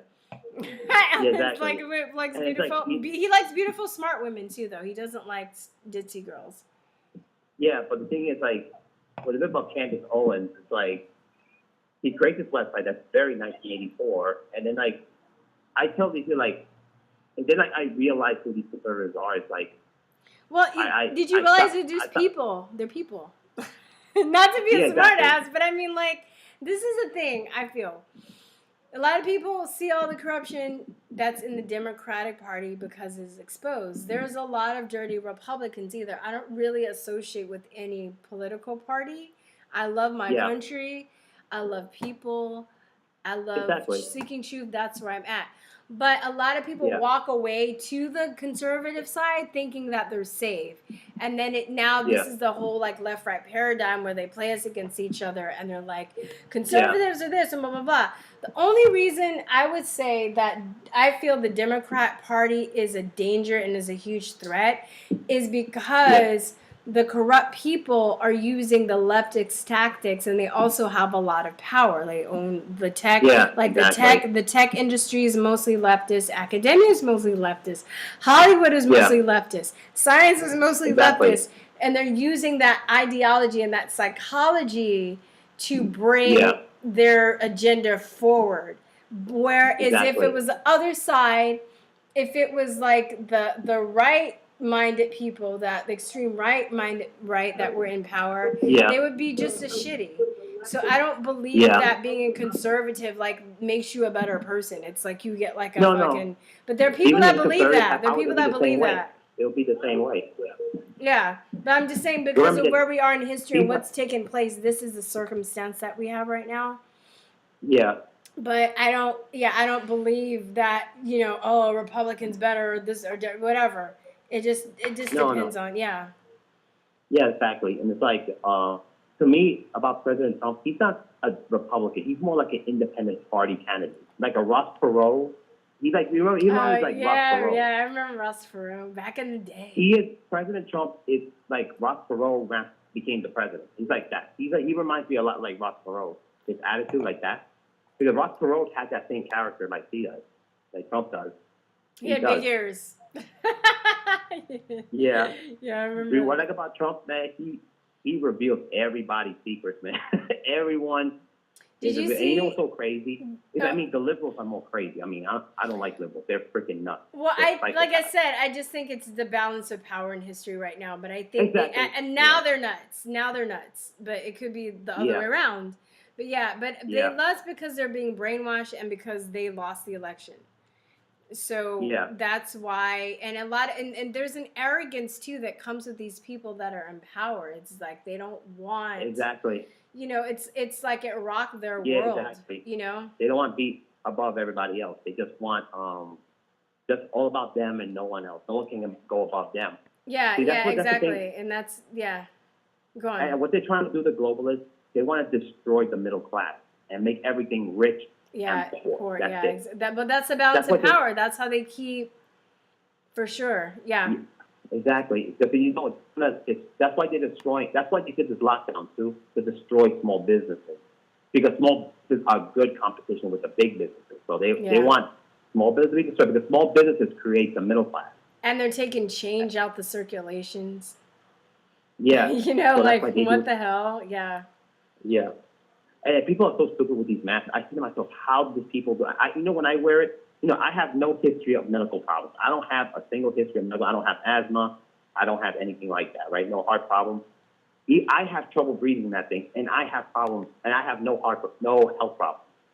And so, how do these people do it? Like, how? Like, goddamn, how do these people? Shit. Like, I don't understand that. And another thing too. You know another thing about this whole mask thing? They hate President Trump so much that they're willing to surrender the freedom. That's what it is. Yeah, totally. They're willing They to. hate They're the willing president so much. to take oxygens from their brain cells. You know? Yeah. It's just like they hate the president so much that they're willing to give it up. You know, because many of them, they're egomaniacs. They're egomaniacs. They don't want to. A liberal, like, especially like because they have power, they don't want to admit they're wrong. And then there's like. And so they just do anything to fight. They make desperate attempts to make President Trump a bad guy, everything else. So it's like, because I know this, you know why? I debate them into Facebook and YouTube for 3 years, so I understand how they think. So I studied them very good for 3 years. So, hello? Yeah, I'm listening. Oh, I thought I got cut off. Sorry. Because sometimes my phone does that. So that's how it is with these people, and it's like. And the thing is, like, the problem is, you know why people get upset about the politics? Because people use, you know, the thing about these liberals, why they hate President Trump? I'll tell you why. Right. You know, liberals, they vote like a popularity contest. Like, no, the first, like Obama, the first black, right? They want the first gay, they want the first Hispanic, they want the first American Indian, the first East Indian, the first, you know, like that. And the thing is, like, President Trump is destroying that, and they cannot get it back. They want the 2008 moment to come back, and they can't get it because President Trump is steamrolling it. They don't like that. And another thing, too, the immigration. Think about it. Yeah. Especially, I'm Hispanic, by the way, and my people say, because the thing is, like, they don't like the fact that he's a white Christian male who won't apologize, who won't kneel down, kiss his feet. And they don't like that. Like, how dare this white man going after these brown people? Who the fuck he think he is? He's the white man. He's the devil. He's the imperialist. He has to apologize. Why is he going after these brown people? That's why they call him racist. Yeah. And also, especially for black people, how they like to play. I mean, no offense to you, but black people, how they like to play victim and everything. He defends the law enforcement. You see, that's why they don't like it. That's why liberals don't like him because he doesn't kiss ass to the liberal establishment. He doesn't like I said, they don't like the white man. Like, he's a white man. He's supposed to apologize. He's supposed to let the brown people hear because he's supposed to be guilty for being white. He doesn't do that. And that's great. That's a great quality. I mean, nobody should do that. I don't really have white friends like that. I don't think I could be friends with him. You know? I don't not see like why. my friends, but black and Hispanic people mostly. Or anybody, or anybody with with that. Like, there was a time that maybe I put up with it, but the state of mind that I'm in now, like, if you're gonna, I don't think it's healthy to be around people that bash themselves, period, all the time. Yeah. You know, that are. I'm listening to you, but I'm also trying to read the chat. They're taking a lot of my a lot of people that are writing responses. They're like censoring them. So I have to hit show so it release them. So I'm also kind of reading at the same time. Yeah. So I'm sorry. Let me just. So I want to address this one person, kind of getting back because it kind of ties into what you were saying. And they said we need every conservative voice we can get. So don't be trashing conservatives. I love Candace Owens, but I don't. So I mean, I don't think that. I don't think I should. This is my problem. But this is the thing that pisses me off, though. If you can, they're like, oh, she's cool, she's nice, whatever. But when people tell me that I have to like him, I have to like her. That's the thing that pisses me off, because I'm assuming that you're saying that because I'm a black woman and because I'm a conservative, and that's just as insulting as liberals that do that shit. Exactly. So I'm just letting you know. Didn't you hear what I said? Does that not even matter? Like, I mean, if you need to unsubscribe and that offends you, you know where the button is. But I don't really, to me, it's about voting for good people and just people and ethical people. And she's not an ethical person. And if you haven't looked into the situation that the caller asked me about, then you need to do that, because now it's just like you're being just like the leftist, because you're voting for people on your team. And this is how monsters are made, right? This is how Hillary got away with stuff for years and years and years, because the liberals were like, oh, but she's a Democrat. We need every Democrat voice we can get. So don't be trashing Democrats. I love Hillary Clinton. Basically, I just put in basically your comment, what you said, and I just put Hillary Clinton in. So this is how people keep getting away with stuff like that for years and years and years, and they have money and power behind them. That's how the Clintons are made, just so you know. So it's a terrible thing that she did. It's very, very, very terrible. And what's even more terrible is when she was confronted about it, she lied and tried to cover it up. And I think that I would have been more forgiving had she created the website and took it down with her own volition and was like, look, I did this, it's very, but the fact that she lied and said it wasn't functioning and it was still collecting people's data was horrific. It was horrific. And I have friends that have been doxxed, and it's destroyed their lives. They've had CPS calling them. They've had personal information stalkers and stuff. So it's not like, I maybe that's also why it really irritates me, is that, I know the power of doxing, how it's really, really, really bad. And the fact that she tried to cover her up just makes me not trust her. She doesn't give a fuck about people. I told you, that's very 1984, very Orwellian, very pedophiles, Islamic terrorists like Al Qaeda, ISIS, or pedophiles to get a hold on that. Could have gotten a hold on that website. Yeah. It's terrible. So anyway, did that website, not a single conservative said anything. Very quiet. No, she did. She did. No, she did. She lost. She lost a lot of. Because I remember there was another YouTuber that went to her. There's a thing that you can monitor. I forgot the name of the website, but you can monitor people's YouTube subs and stuff. It's anyway, he basically did a video where he was talking about it. I know she lost 4,000 subscribers in 1 week. So there are a lot of conservatives that know this too. But they don't. I guess they just don't mess with her or whatever. But there's other people like Owen Benjamin doesn't like Candace Owens. Ben Shapiro had it. I don't know if he doesn't like her, but I know that she was mean to him and she had it out. Tommy Lauren doesn't like Candace Owens. Who else doesn't? Who thinks there's this other guy, his name is Henry something, doesn't like Candace Owens. I just saw another preacher that was he's a conservative. He doesn't like Candace Owens. But it's all because I'm jealous, or I should what the fuck? Are they all jealous of her too? Kanye West doesn't like Candace Owens because she lied on him, and she said she said that he designed her apparel, and he was like, no, I didn't. And they're supposed to be working together, and he separated himself from Candace Owens, so she doesn't even like her. So I'm still supposed to like her because she's a conservative? That's some fucking bullshit. Okay? Yeah, exactly. I don't like that shit either. We all make mistakes. Excuse me. Didn't you hear what I said? I feel like I'm in class and like nobody's like paying attention to me when I used to teach. If you want me to like her, I'm going. Why shouldn't I be hard on people that dox people and have a pedophile-esque website? Why? Because she's a conservative? Because she's black? So if you're offended by that, then I don't like, you know, either you can deal with it or you can leave. Because if somebody asks me, I mean, I didn't really bring this up on my own volition, but if somebody calls in, I basically, when people call, I let them talk about whatever they want to talk about. And if people bring this up and they ask me why, I'm going to tell them.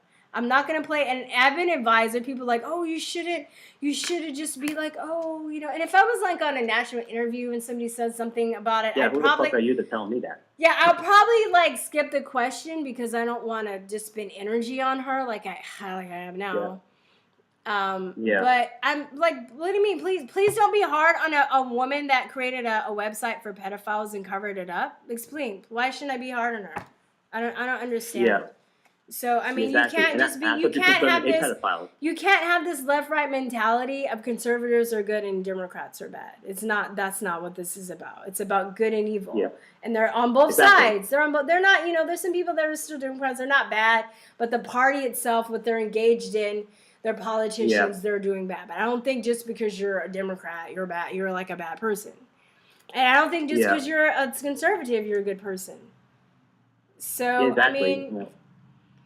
There, you know, but I just a thing. It's pretty much just like, you know, she's not a nice person. She's not mean. She doesn't really seem like she really cares about black people. You know, the way she talks. She didn't grow up with black people. She grew up with white people. Yeah, she grew up with money. You know, she didn't grow up. The people, and you have to ask yourself too, why did Turning Point USA go after her and not other conservatives that have been a prominent voice in the inner city community for years?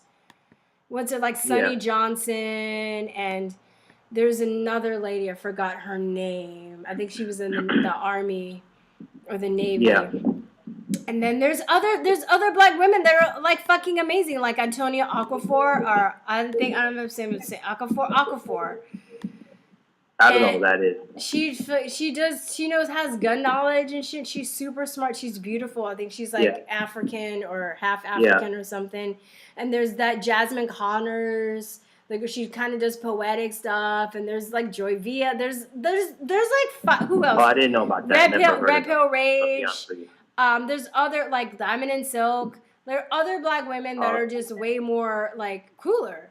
So I don't know. I just get like. I get so like frustrated when people ask me that, and then I'm like, no, thank you, I'm not really into her. And they're like, oh my God, why? You guys should stick together because you're black women. That's so fucking racist. That sounds even if you're a black person saying that, I'm pulling up the race card. Okay. Yeah. So but you know the thing is about these conservatives. You know what? They want Candace Owens here. Patricia Dickinson is awesome they want the black vote too because they don't want the liberals to be calling racist, Nazis. So like, oh no, I'm not racist. I got Candace Owens with me. Yeah. You know, like virtue signaling too. I mean, but at the end of the day, don't get too disappointed. They're people, Jason. They're people. Yeah. So you know, people are gonna be people, huh? Exactly. I realize that too. You know what you just said. You're right. You know, you're 100% correct. And I met some awesome conservatives. You know, one thing I will say is I was kind of brainwashed that Republicans were, I wouldn't say racist, but like, I don't know, maybe just wrong about stuff. Me too. And I even have Republican friends, but we just wouldn't talk about politics, and I'm just like, we're not going to talk about politics. We'll just talk about something else. So I was never like, what do you call it? I was never like, oh, you can't ever be my friend because you're a Republican. You know what I mean? But I would be kind of like, oh, but you know, he'll say something weird or something I don't understand, or somebody would say that, and I'd be like, oh, but they're Republicans, so. That's terrible. That's terrible. That's terrible. But and to me, like I still support Trump all the way, but I don't want to join the conservative side because because of Candace Owens, no more. Because if they kick Candace Owens out for their own heart, then I'll join you. And I tell all the conservative groups. Well, like, I mean, like, Ken DeZone. it's not just her. You gotta take case by case. You gotta look at other people too. You know, there might be, you know what I mean? Oh, I mean, Charlie Kirk. I don't like Charlie Kirk either. Charlie Kirk on 24 USA type shit. Ben Shapiro, so there's another one too. So.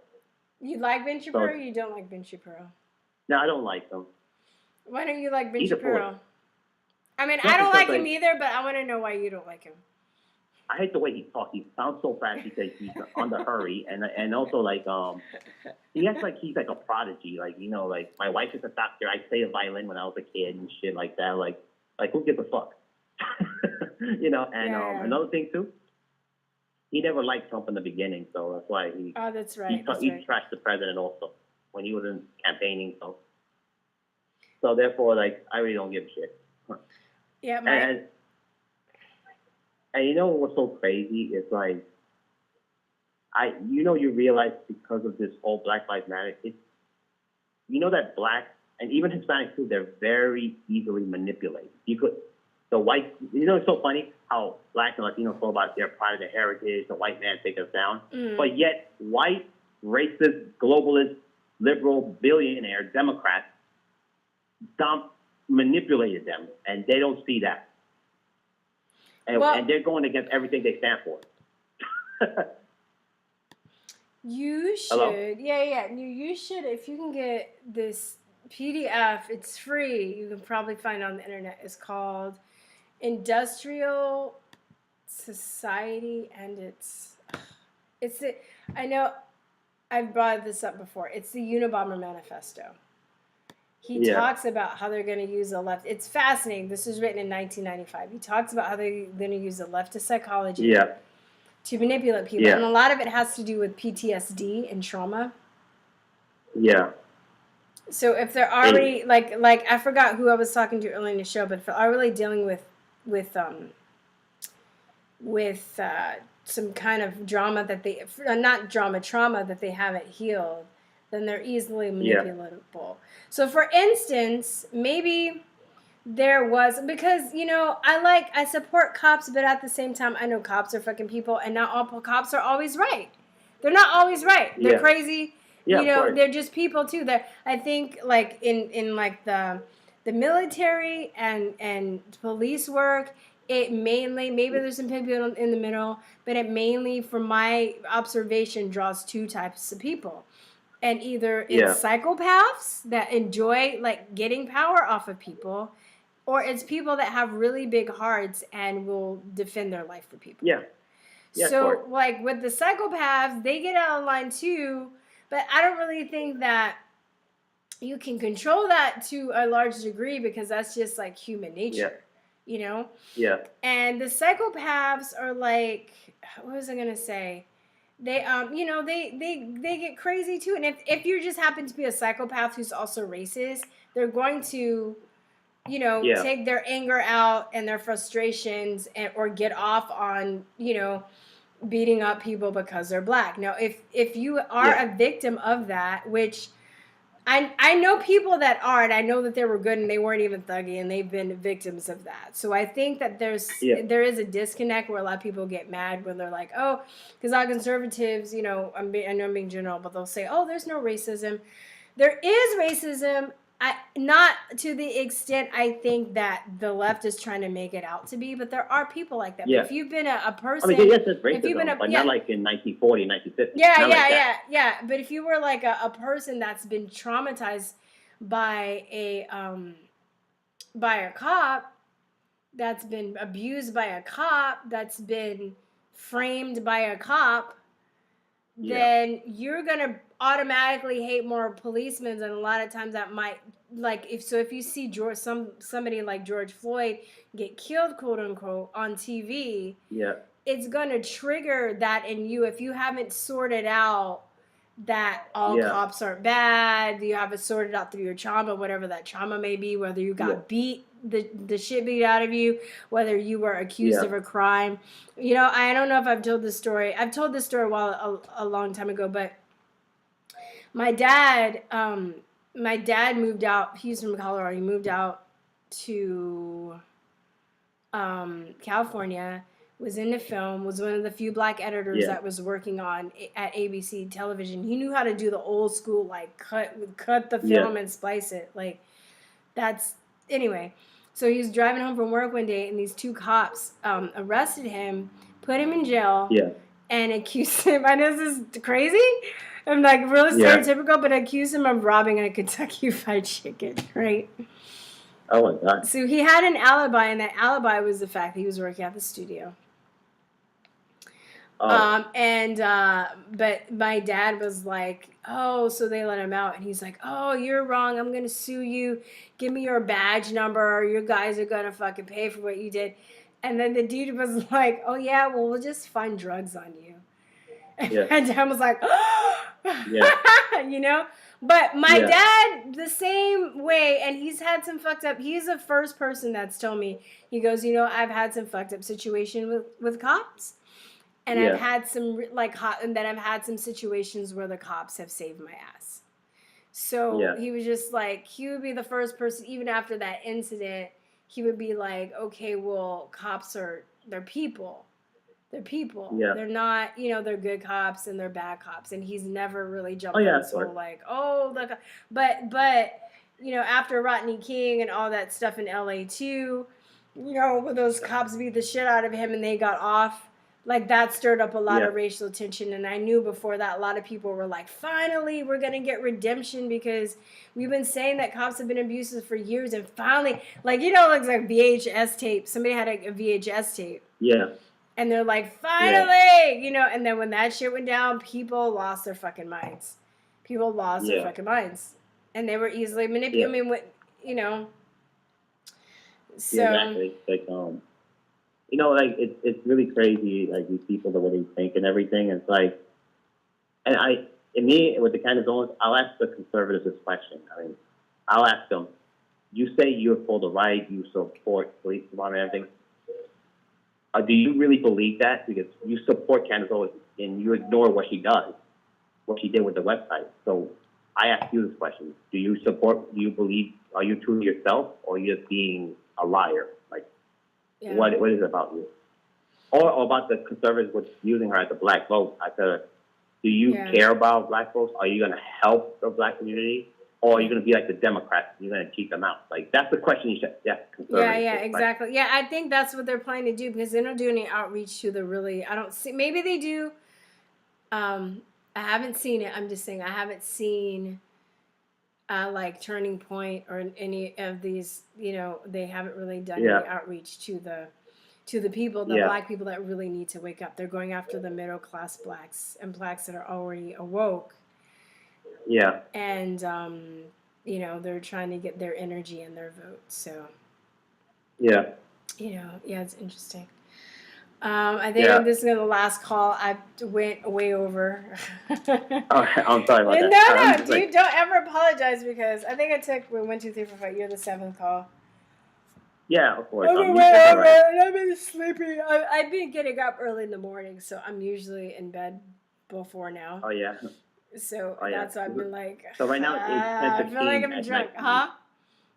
I'm in New York, so in New York right now it's 10:15. So. Okay, New York never sleeps though. Yeah, until recently because of the whole COVID-19. But before that, New York is like nonstop, man. I know. The stores in New York used to open like 24/7. I know. In New York. I was like, I know. Yeah. I was like. And bars and nightclubs, they don't stay open till 4 a.m, man. Yeah. That's how it is in New York. And in New York, you don't need a car. You could save your money on your car insurance, man. You know what? You could take the train, the bus, anything like that. I will say, and I've said it before, so I don't, but I don't really like, okay, things I like about New York. I like the transportation system. That is cool that you don't need a car. I like the I love the people. I love like people from the East Coast, all like from Philadelphia, Jersey, Maryland, New York. I always gravitate toward them because they're really there's just no nonsense. Like, you know, you're gonna like them. If they don't like you in the first like 5 minutes of meeting you, they'll just keep it moving. You know what I mean? Yeah. Whereas in California, people will like try and use you and talk behind your back and stuff like that. But I love the no nonsense. Like up Yeah. the East Coast, I think a lot of the people work harder, but I- the environment in New York is fucking filthy and it's really cluttered, and that's why I'm like, I want to put Yeah. California people, no, New Yorkers in California, and I think that would be perfect because California is beautiful, Yeah. but Yeah. the leadership's crazy now, No, but think about here in New York, man. It's like in LA, right? The dominant Hispanic is Mexican, right? Over here in New York, it's Puerto Rican here. Oh, it's in not New York. Cubans? It's not Cubans? No, Puerto Rican. Really? Okay. And Dominican. And a lot of Dominicans, the yeah. Hispanic people, they look black. They look like you. Yeah. And they speak Spanish. Yeah. My best friend is I speak Spanish. Yeah. But no, I really speak Spanish for real. But I was gonna say, my best friend is his family's from Honduras, and he's like an Afro-looking Honduras.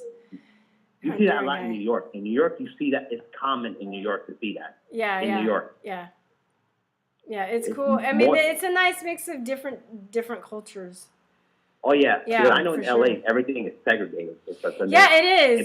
So it is by neighborhoods. You still you have California's integrated, but just still it's like the black people live here, the white people live here. I mean, in between you'll get some neighborhoods a little bit different. But because like, I haven't been in LA in years because my family lives in LA too, like in Oxnard. So I kind of remember. I haven't been there in years, so I don't remember LA so much. But as far as I remember, LA is far from everything. It's like North Carolina or Florida, same shit. Yeah. But here in New York, you have to worry about driving, unless if you want to get outside the city, like if you want to go to New Jersey, Long Island. Long Island's that's east of the city. That's just a suburb. Mm-hmm. And the west of the city is New Jersey or northeast Connecticut or upstate New York. That's like north of the city. That's where you go close to the capital. You need a car. All those places, you got to have a car there. But if you get in the city, you don't need it. It's very beautiful. It's like... okay. So it's like that. And, so it's like that. Like, New York, man, doesn't matter what color, race you are, you get together once, and you're all, like, united people. Like, as far as, like, diversity-wise, it's not so bad there. Yeah. I've noticed that, too, and I've heard people say that, and I definitely have noticed that. ¿Hablas español? No poquito, yo no mucho. Tengo una persona en el chat que dice, hablo español, ¿tú sabes español? Entonces... You speak very good. You speak pretty good. Sí. You sound very good. Pero sí, es porque estoy practicando muchos años, pero mi gramática es mierda. Entonces, tomando una clase en la línea. You sound good. Yeah. Pero mi gramática, de vez en cuando hablando español, llego en una pared porque yo no sé cualquier palabra o cualquier frase o los verbos en su estado.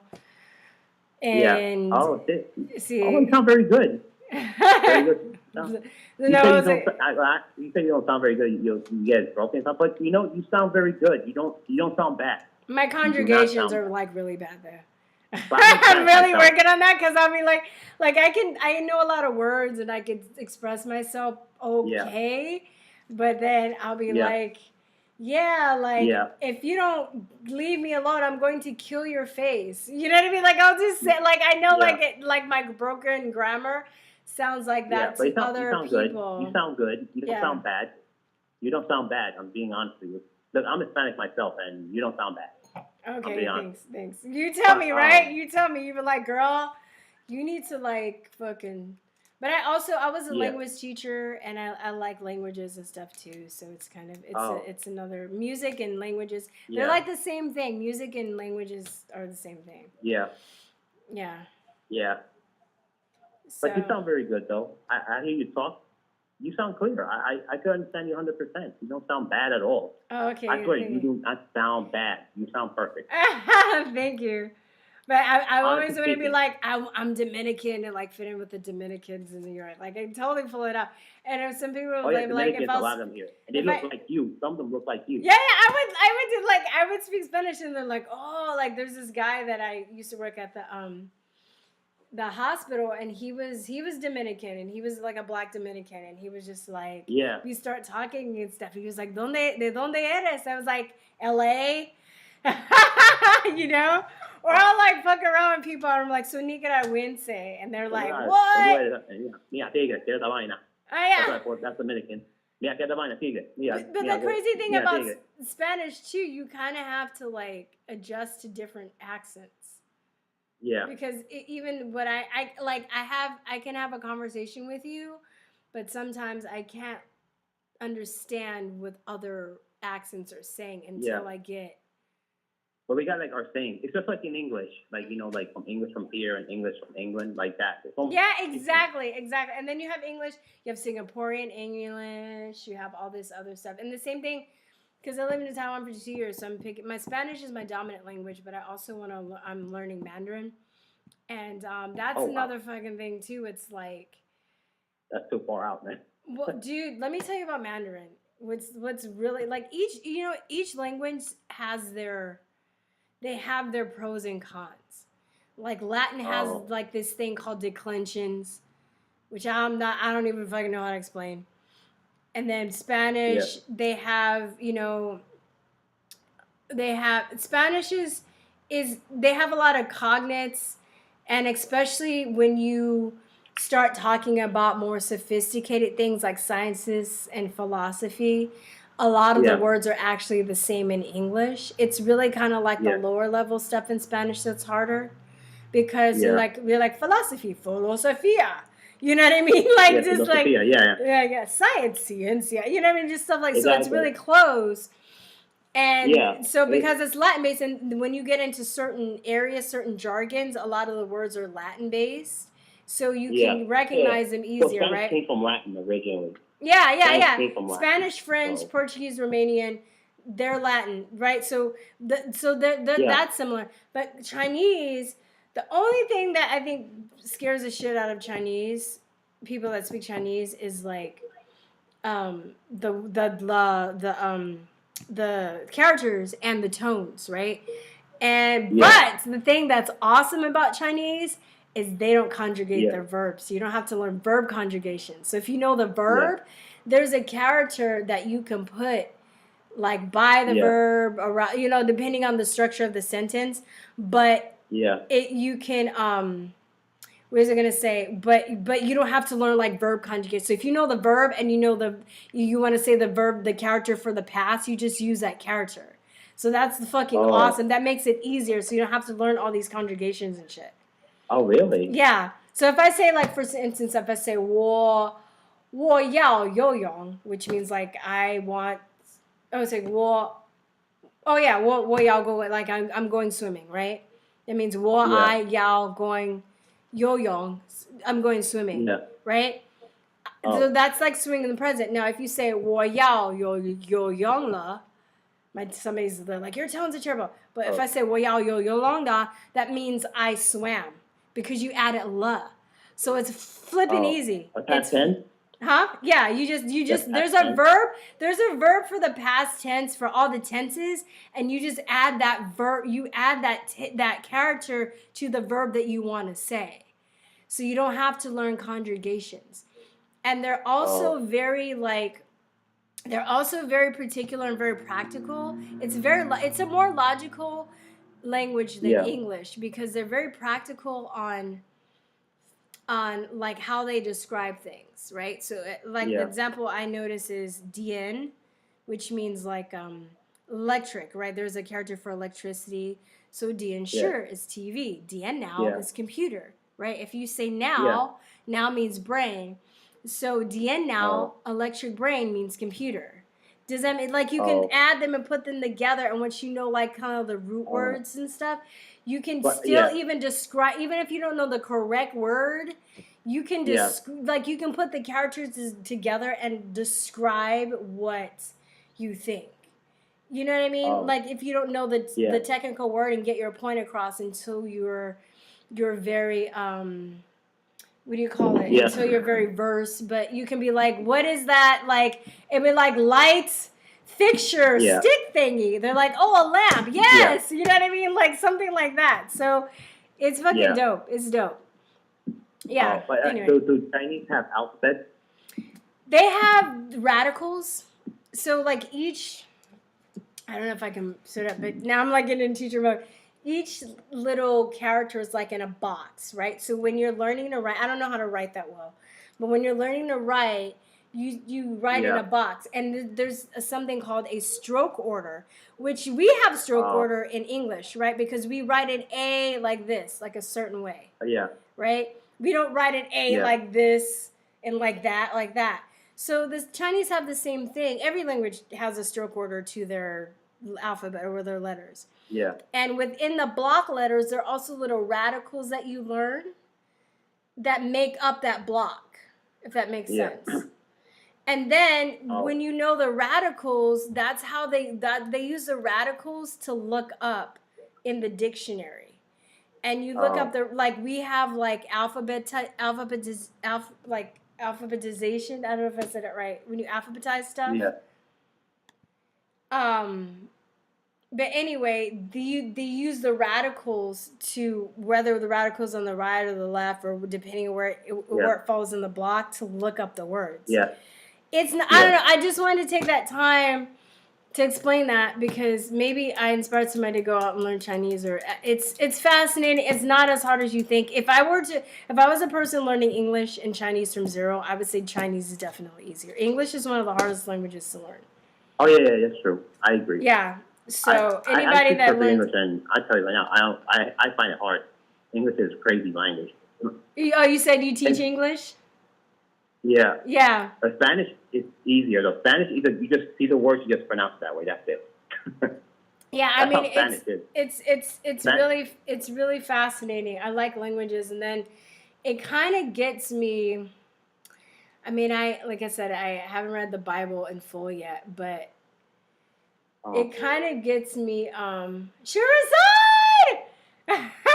Sorry, I saw a friend I haven't spoken to in years. Shirazad, email me info@truthertalk.com. Sorry, let's reconnect. What was I gonna say? Shoot, I was talking about languages.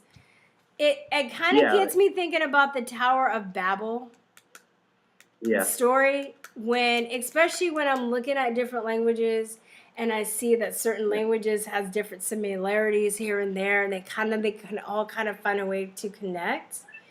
It kind of really gets me thinking. And the fact, too, even if you know a little bit of a language, you don't even have to be fluent, but if people know that you're making an effort to learn their language, especially when you go to their country, a whole world's open up to you. Like, seriously. Like, whole world. Like, I got a teaching job. I was, like, the only black teacher there at this Chinese prep school, and they didn't even, like, my Chinese wasn't even that good. But the fact that I knew some Chinese and I knew about their culture, they were like, come on. They're like, you're in it, you know? And that was one of the best places I've ever worked. And the principal was always like, on my side. It was amazing. It was one of the best teaching gigs I had. You know? It's like, I hate the Chinese talk sometimes when I go to Chinatown in New York. When I hear that talk, it's like, you're like, oh my God. It's fascinating, though. It's fascinating. When you learn the tones, dude, let me just tell you about tones real fast. I'm telling everybody about tones. If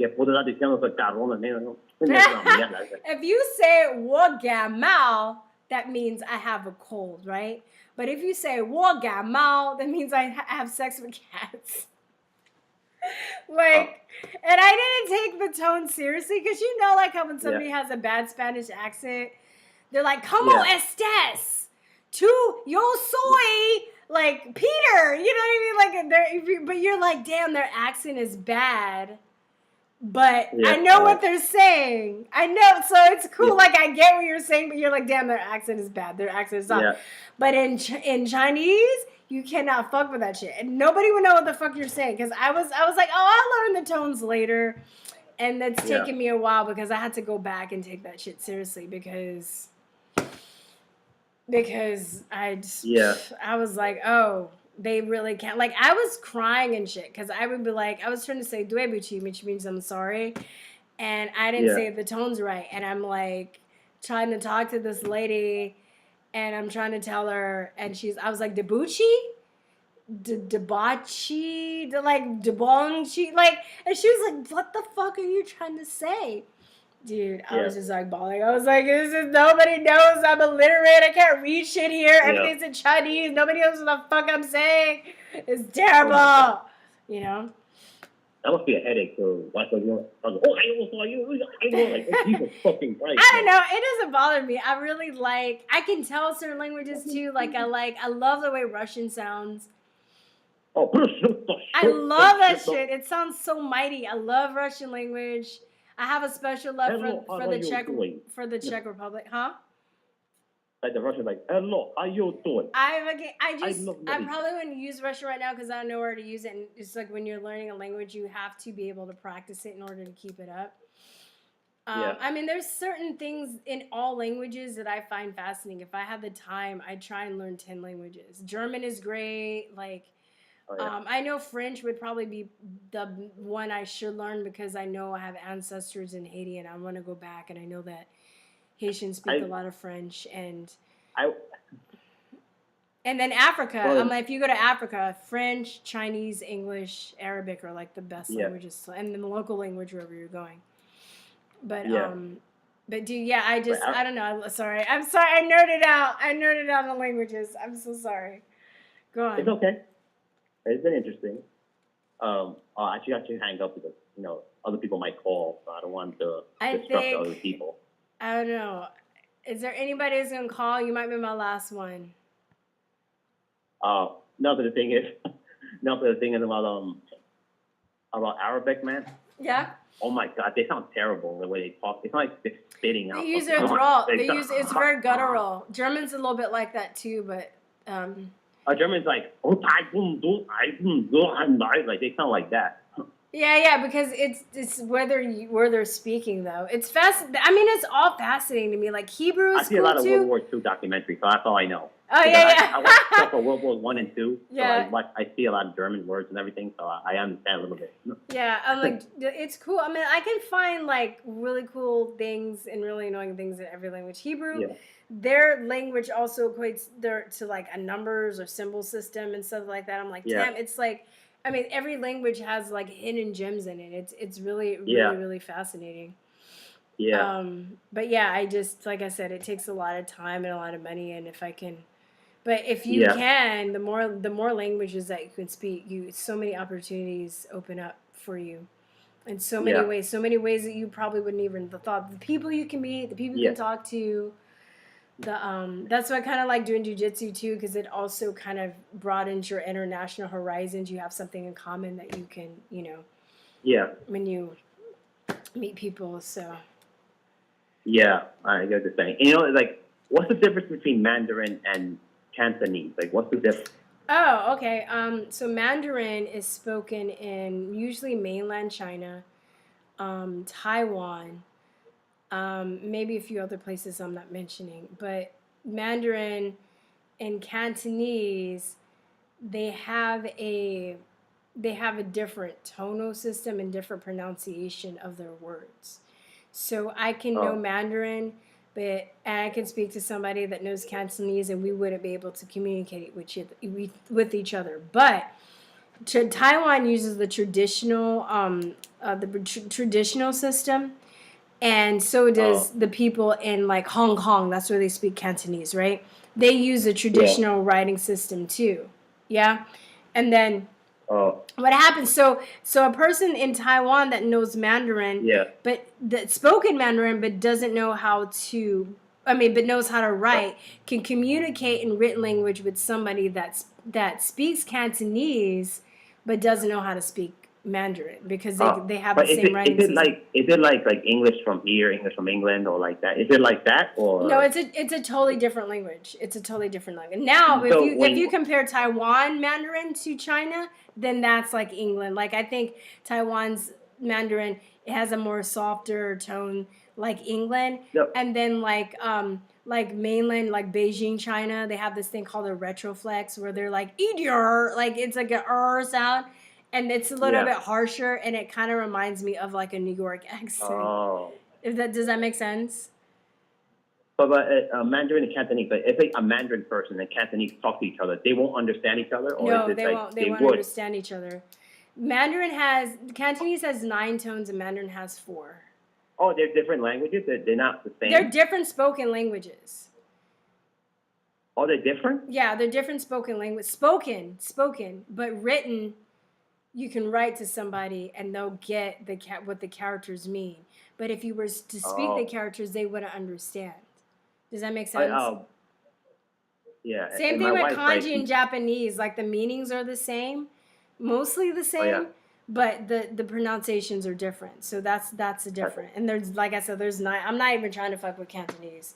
Like I'm just trying to get the 4 down, but they have 9 tones. I love the way Cantonese sounds, and there are a lot of good movies that come out of Hong Kong in Cantonese, but I can't like watch. I'm trying not to just make use of my time. I'll watch movies in Mandarin. Yeah. That's because my wife is from Philippines, and Filipinos have like 86 dialects that many of them don't understand each other. Yeah. Even if the official language is Tagalog. The Tagalog is the official language, but everybody has different dialects. Yeah, so you cannot understand each other. And some parts of China is like that too. Because sometimes, because my wife sometimes she can speak like a few dialects, like 7 dialects, but there's plenty of dialects that she won't understand, even though they're from the same country. Yeah, it's fascinating though. But it's interesting too to see how language evolves, right? Like because I'm in California, I'm in Texas, we're close to Mexico.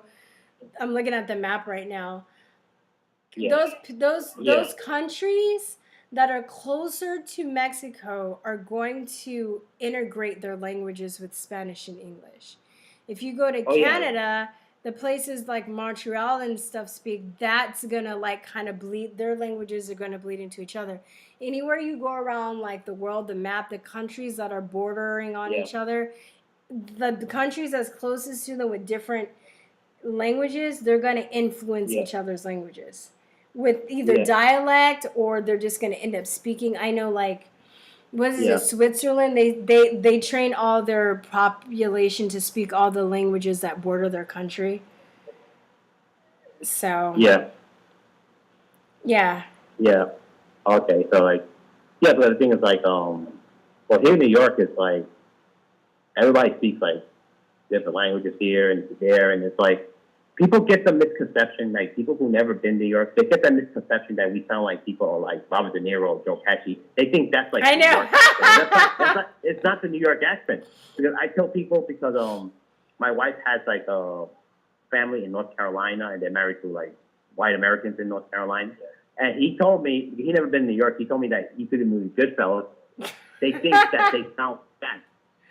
And I said, no, we don't sound like that. It just depends on like where you are from. In the 1940s or 1950s, and because the ones who talk like that, the Italians, the Irish. You have a little bit of a New York twang though, because you just said you have a little bit of. I heard it. You said talk. Hello. Yeah. Can you hear me? I said you have a bit of a New York twang, because I said I heard you say talk. You're like, we don't talk like that. I'm like, aha.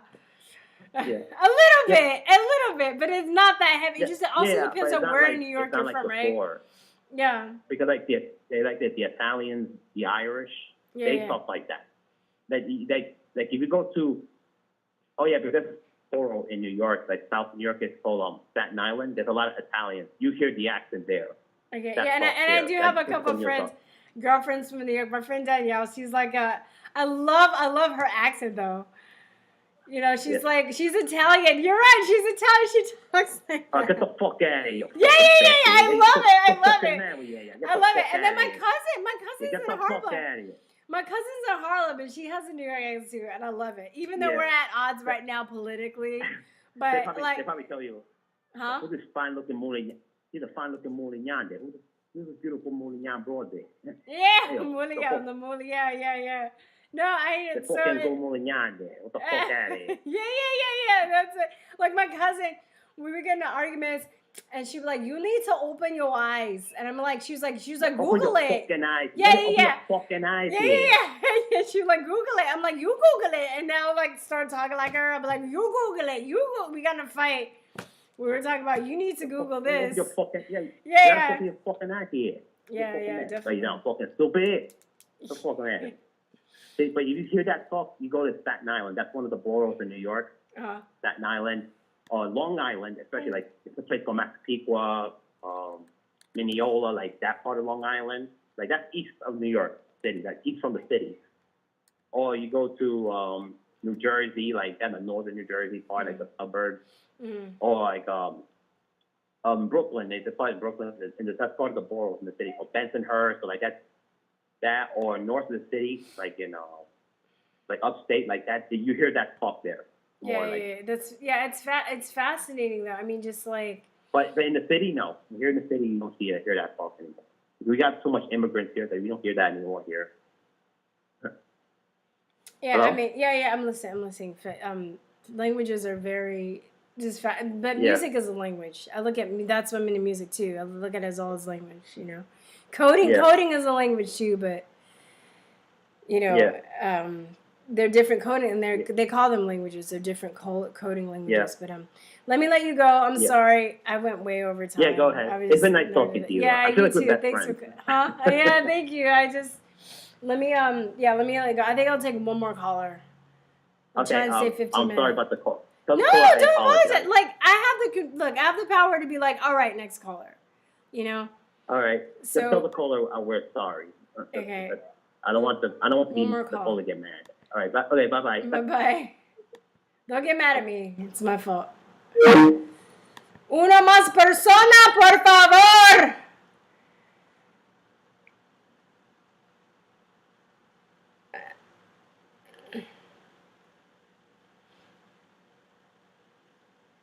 Una más persona. 512-481-7464. Hey, Alex Jones was talking about shit going down in Austin tonight and this weekend. What did you think? I don't know. I haven't really been out. I go to Georgetown. I go outside of Austin to do my errands. Persona, you are the last caller. What is your name? Virstyne. What's up? Es ist ein wunderbar Tag. What? Come on. Es ist ein wunderbar Tag. Oh, it is you? It is ein? It is ein. It is it's a wonderful day. How are you? What's your name? This is Johnny. Oh, hey, Johnny. How are you doing? Are you still doing the Apex? Yeah, I am. Do you do at least like 20 ounces a day? No. I just do a capful in water. In water. Right. 20 ounces of water with a capful. Yeah. That's what I'm doing. You know what? Yeah, that's what I'm doing. I'm just like, wait, I'm supposed to drink 20 ounces of all the Apex? No, because, yeah. No. I mean, you know, when you mix it down, I always just mix a gallon up and I pour it off. I don't drink out of just individual bottles, so. Yeah. I actually have this. I'm going to finish this before I go to bed. I don't know if you see it, but I have some Apex. Yeah, I know. It looks like you're really, really tired. You must have got up super early for this. Yeah, I usually get up at 4:35. Wow. Yeah. So I'm like, this is, I might have to start doing the call-in shows earlier just so I can keep my schedule. Yeah, I mean, you get carried away. I liked your last caller. You guys were really rapping. Yeah. I got into my nerd mode. Now you're teaching. You know, you're working together with another scholar. That's good. Yeah. So let me see. Perked right up. But yeah, I just wanted to say, hey, you know, I love your shows. Everything's going good. You know, we're still kicking. That's the best part. We're healthy. Yeah. You know, all this stuff about vaccines is getting to be a crazier world every day, it seems. You turn on the TV and listen to that crap and like, oh my God, what's coming next, you know? And it is what it is. You can't stop it, you know? You can turn it off. If you turned off everything, you'd be at peace.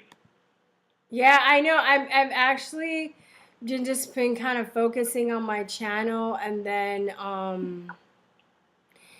just trying to kind of make my little news that I can find here and there. But I've been taking social media breaks because I also there's just so much going on right now, and I can't keep up with everything. And it's crazy making. And I would suggest if your Facebook friends or your social media friends are driving you crazy, take a break or don't go back. Just it's not Oh yeah, it just adds to the overload of life. It's like Yeah. Take a little time and go out and smell the flowers, or take a walk in the woods. It's Yeah. just take a little time to de-stress, because man, they want everybody stressed out. And you wear that mask, and they want everybody sick, and then they want you to take a vaccine, and they want this and that. It's like, you know what? Take your time for you. Yeah, And, exactly. So I'm developing my course. That's a lot of work. I've been finding a lot of really good clips and research to use. So I'm trying to make it entertaining for people, and that's a lot of work. And I'm working on music. So Amen. I listened to your music channel the other day for the first time. It was pretty neat. I like that voice. That was really good. Oh, thank you. Keep Thank that you. up. That's a blessing in disguise. My sister, when she home raised her family and homeschooled them all, like you're saying, they're a lot smarter. My dad was a musician. He could have been like Glenn Miller back in the day, but my mother held him back. Wanted a bunch of kids, and you got to work. You can't go out and play all night. And she was able to, he was always into instruments, and all his buddies with bands and stuff. So he would ship her down. She lived in Texas, down in Floresville, and he would ship her instruments, and she would teach the kids how to play, and she'd learn how to play them at the same time. They were all well excelled. It was a pretty good group. In fact, a couple of them still play a little bit on the side, so it's kind of nice. Yeah, it's cool. But I think that also like playing an instrument really helps your brain. It really, I mean, it's another thing too. Music is another thing that you can use to communicate with people all around the world, because it doesn't matter if you can even speak a language. Art and music, dance, those are arts are important too, because that's our connection to people. Because you don't really need to know a language if you play guitar and somebody else knows how to play piano. Like you don't, you know what I mean? You can feel it. And So, I wanted to ask you with yours, do you play the piano too, or do you have a piano player playing there? I was playing the piano, so. I figured that. I could figure that out when I was listening to it. I bet you she's playing that piano and singing at the same time. Yeah, I'm out of practice though, but I went to school for, I've a double majored in composition and theory and acting, and then I went to write, or theater arts, because I did acting, I did theater arts and writing and stuff too. I'd never finished the music's degree, but because I was becoming a career student. But when I was taking the music degree, you had to take at least I think a semester or two of piano. But because all of when you compose, the piano has all the notes of all the instruments, if that makes sense. Right. So if I you're used gonna to play bass fiddle back in high school, so I kind of got a little bit of it, but I got away from it, because of life and everything. You know how that goes. Yeah. But So you're fortunate. You got it in you, and even though you didn't complete it, that doesn't mean you're not gonna. So well, I mean, like I don't think with the technology now, there's you can learn on, like, I don't need a music composition degree, to do what I want to do. But I'm just saying, because it's completing yourself with your music is what I meant. Yeah, no, thank you. I appreciate it. Yeah, I do. I got back into my music because I started somewhere when I kind of start waking up to a lot of this stuff. I needed like the spiritual fulfillment, because when you start looking into a lot of the child trafficking, and that was the thing that really got me, the Illuminati stuff, when you really start researching that, it gets really dark, and I would have nightmares and stuff, and I would just wake up sick, and it was really, really hard on me. And I feel like music kind of like saved me from that. So I always tell people too, if you're going to go down that road and look at, I mean, I think people should know about it. It's hard. It's a hard truth, but I really think people need to know who they're supporting and what the people that they think they're love are really into. But when you go down that stuff, you really need to like do something positive to pull you out of it. Not that you will forget, but like you got to kind of balance like your energy or whatever, because if you have any feelings, that's going to affect you really hard. Amen. And I think the best part of it is you're creating, so when you're creating something, no matter what it is, it's so fulfilling, Yeah, exactly. And then you And forget why you say fight. something really quick for all your listeners. Virstyne here works so hard, and I know she's very shy, but send her some money. Money helps. Believe me. It does. I'll pay it for you. Send her a couple bucks or a couple $100. It don't matter. The post office box works. I know I already sent her something, and God bless everybody out there that's backing you up, sister, because when you're walking with the Lord, you can't fail. Oh, I appreciate that, Johnny. Thank you so much. Well, I'm trying to develop a course so I can make money. Some sleep. Yeah, I do. We can I'm talk really again. tired. You have my number, right? Mm-hmm. Call me anytime. Have a little chat. It'll be fun. All right, Johnny. Thank you. I'll talk to you later. God bless you, sister. Have a good night. Okay, bye. Bye-bye. All righty, guys. I'm turning off the Skypey, as my students would call it. It was cute. They're like, do you use the Skypey? I was like, yeah. I use a Skypey. So I know. Now I went like 4 hours. A little over 4 hours. No, it's a little under 4 hours. I'm sorry, guys. I was really tired. I'll do another one next weekend. I will... might start a little earlier so I can get done a little earlier, but thank you so much. Somebody's like, dang, is this thing still on? Well, but I only do it once a week. So there are people that do this every day, 3 hours a day. So I don't have that time and focus and energy right now, but anyway, what else am I going to say? You can PayPal me. You can please subscribe. The biggest thing I guess I want right now too is I really want people to sign up for my email list. I haven't sent any emails out. I'm not going to bombard you. I know how that gets very overwhelming for people. But they're just knocking channels down left and right. And I don't know how much longer this channel is going to be up around on YouTube. I'm not trying to be like, spread fear or so, but I mean, people's channels, I know they're just taking them down without any warning. And we're in a war right now. So I would like to be able to keep in touch with you guys to send you stuff, where I'm going to be and things that I have, having to work. It would really be unfortunate if, I have all these subscribers and then I just disappear and like nobody knows where I am. I most likely will be more active on Chute. I'm on Steemit. I don't know if I can post anything in the comment section. I have to, in the morning, I'm going to go to Brighteon after this. Tomorrow I'll post all the links where you can, if they're not in other videos, you can probably go back and look at other videos, but I'll post all the links where you can follow and where you can sign up for the email list. And, yeah. Oh, yeah, go by the store. I need to, have it written down. I keep forgetting to do that. It's a note to me. Go by the store. Buy your Conspiracy Relay shirts, T-shirts, stickers, all that stuff. Informational zines. Hit that notification bell. You're right. It's funny because I see people do that and they're like, people that have the YouTube channels and they're like, what's up, dude? What's up? And I'm like, and then they're like, don't forget to smash that like button and hit that notification bell. Right. And I'm just like, oh, it seems so fake.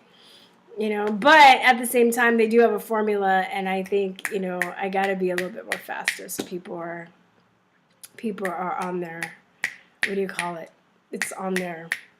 I got to be faster because hit that like button. Yeah, I know, right? So Anyway, guys. All right, that's it. I'll talk to you later. Good night. Hold on. Peace, truth, and love. Mwah.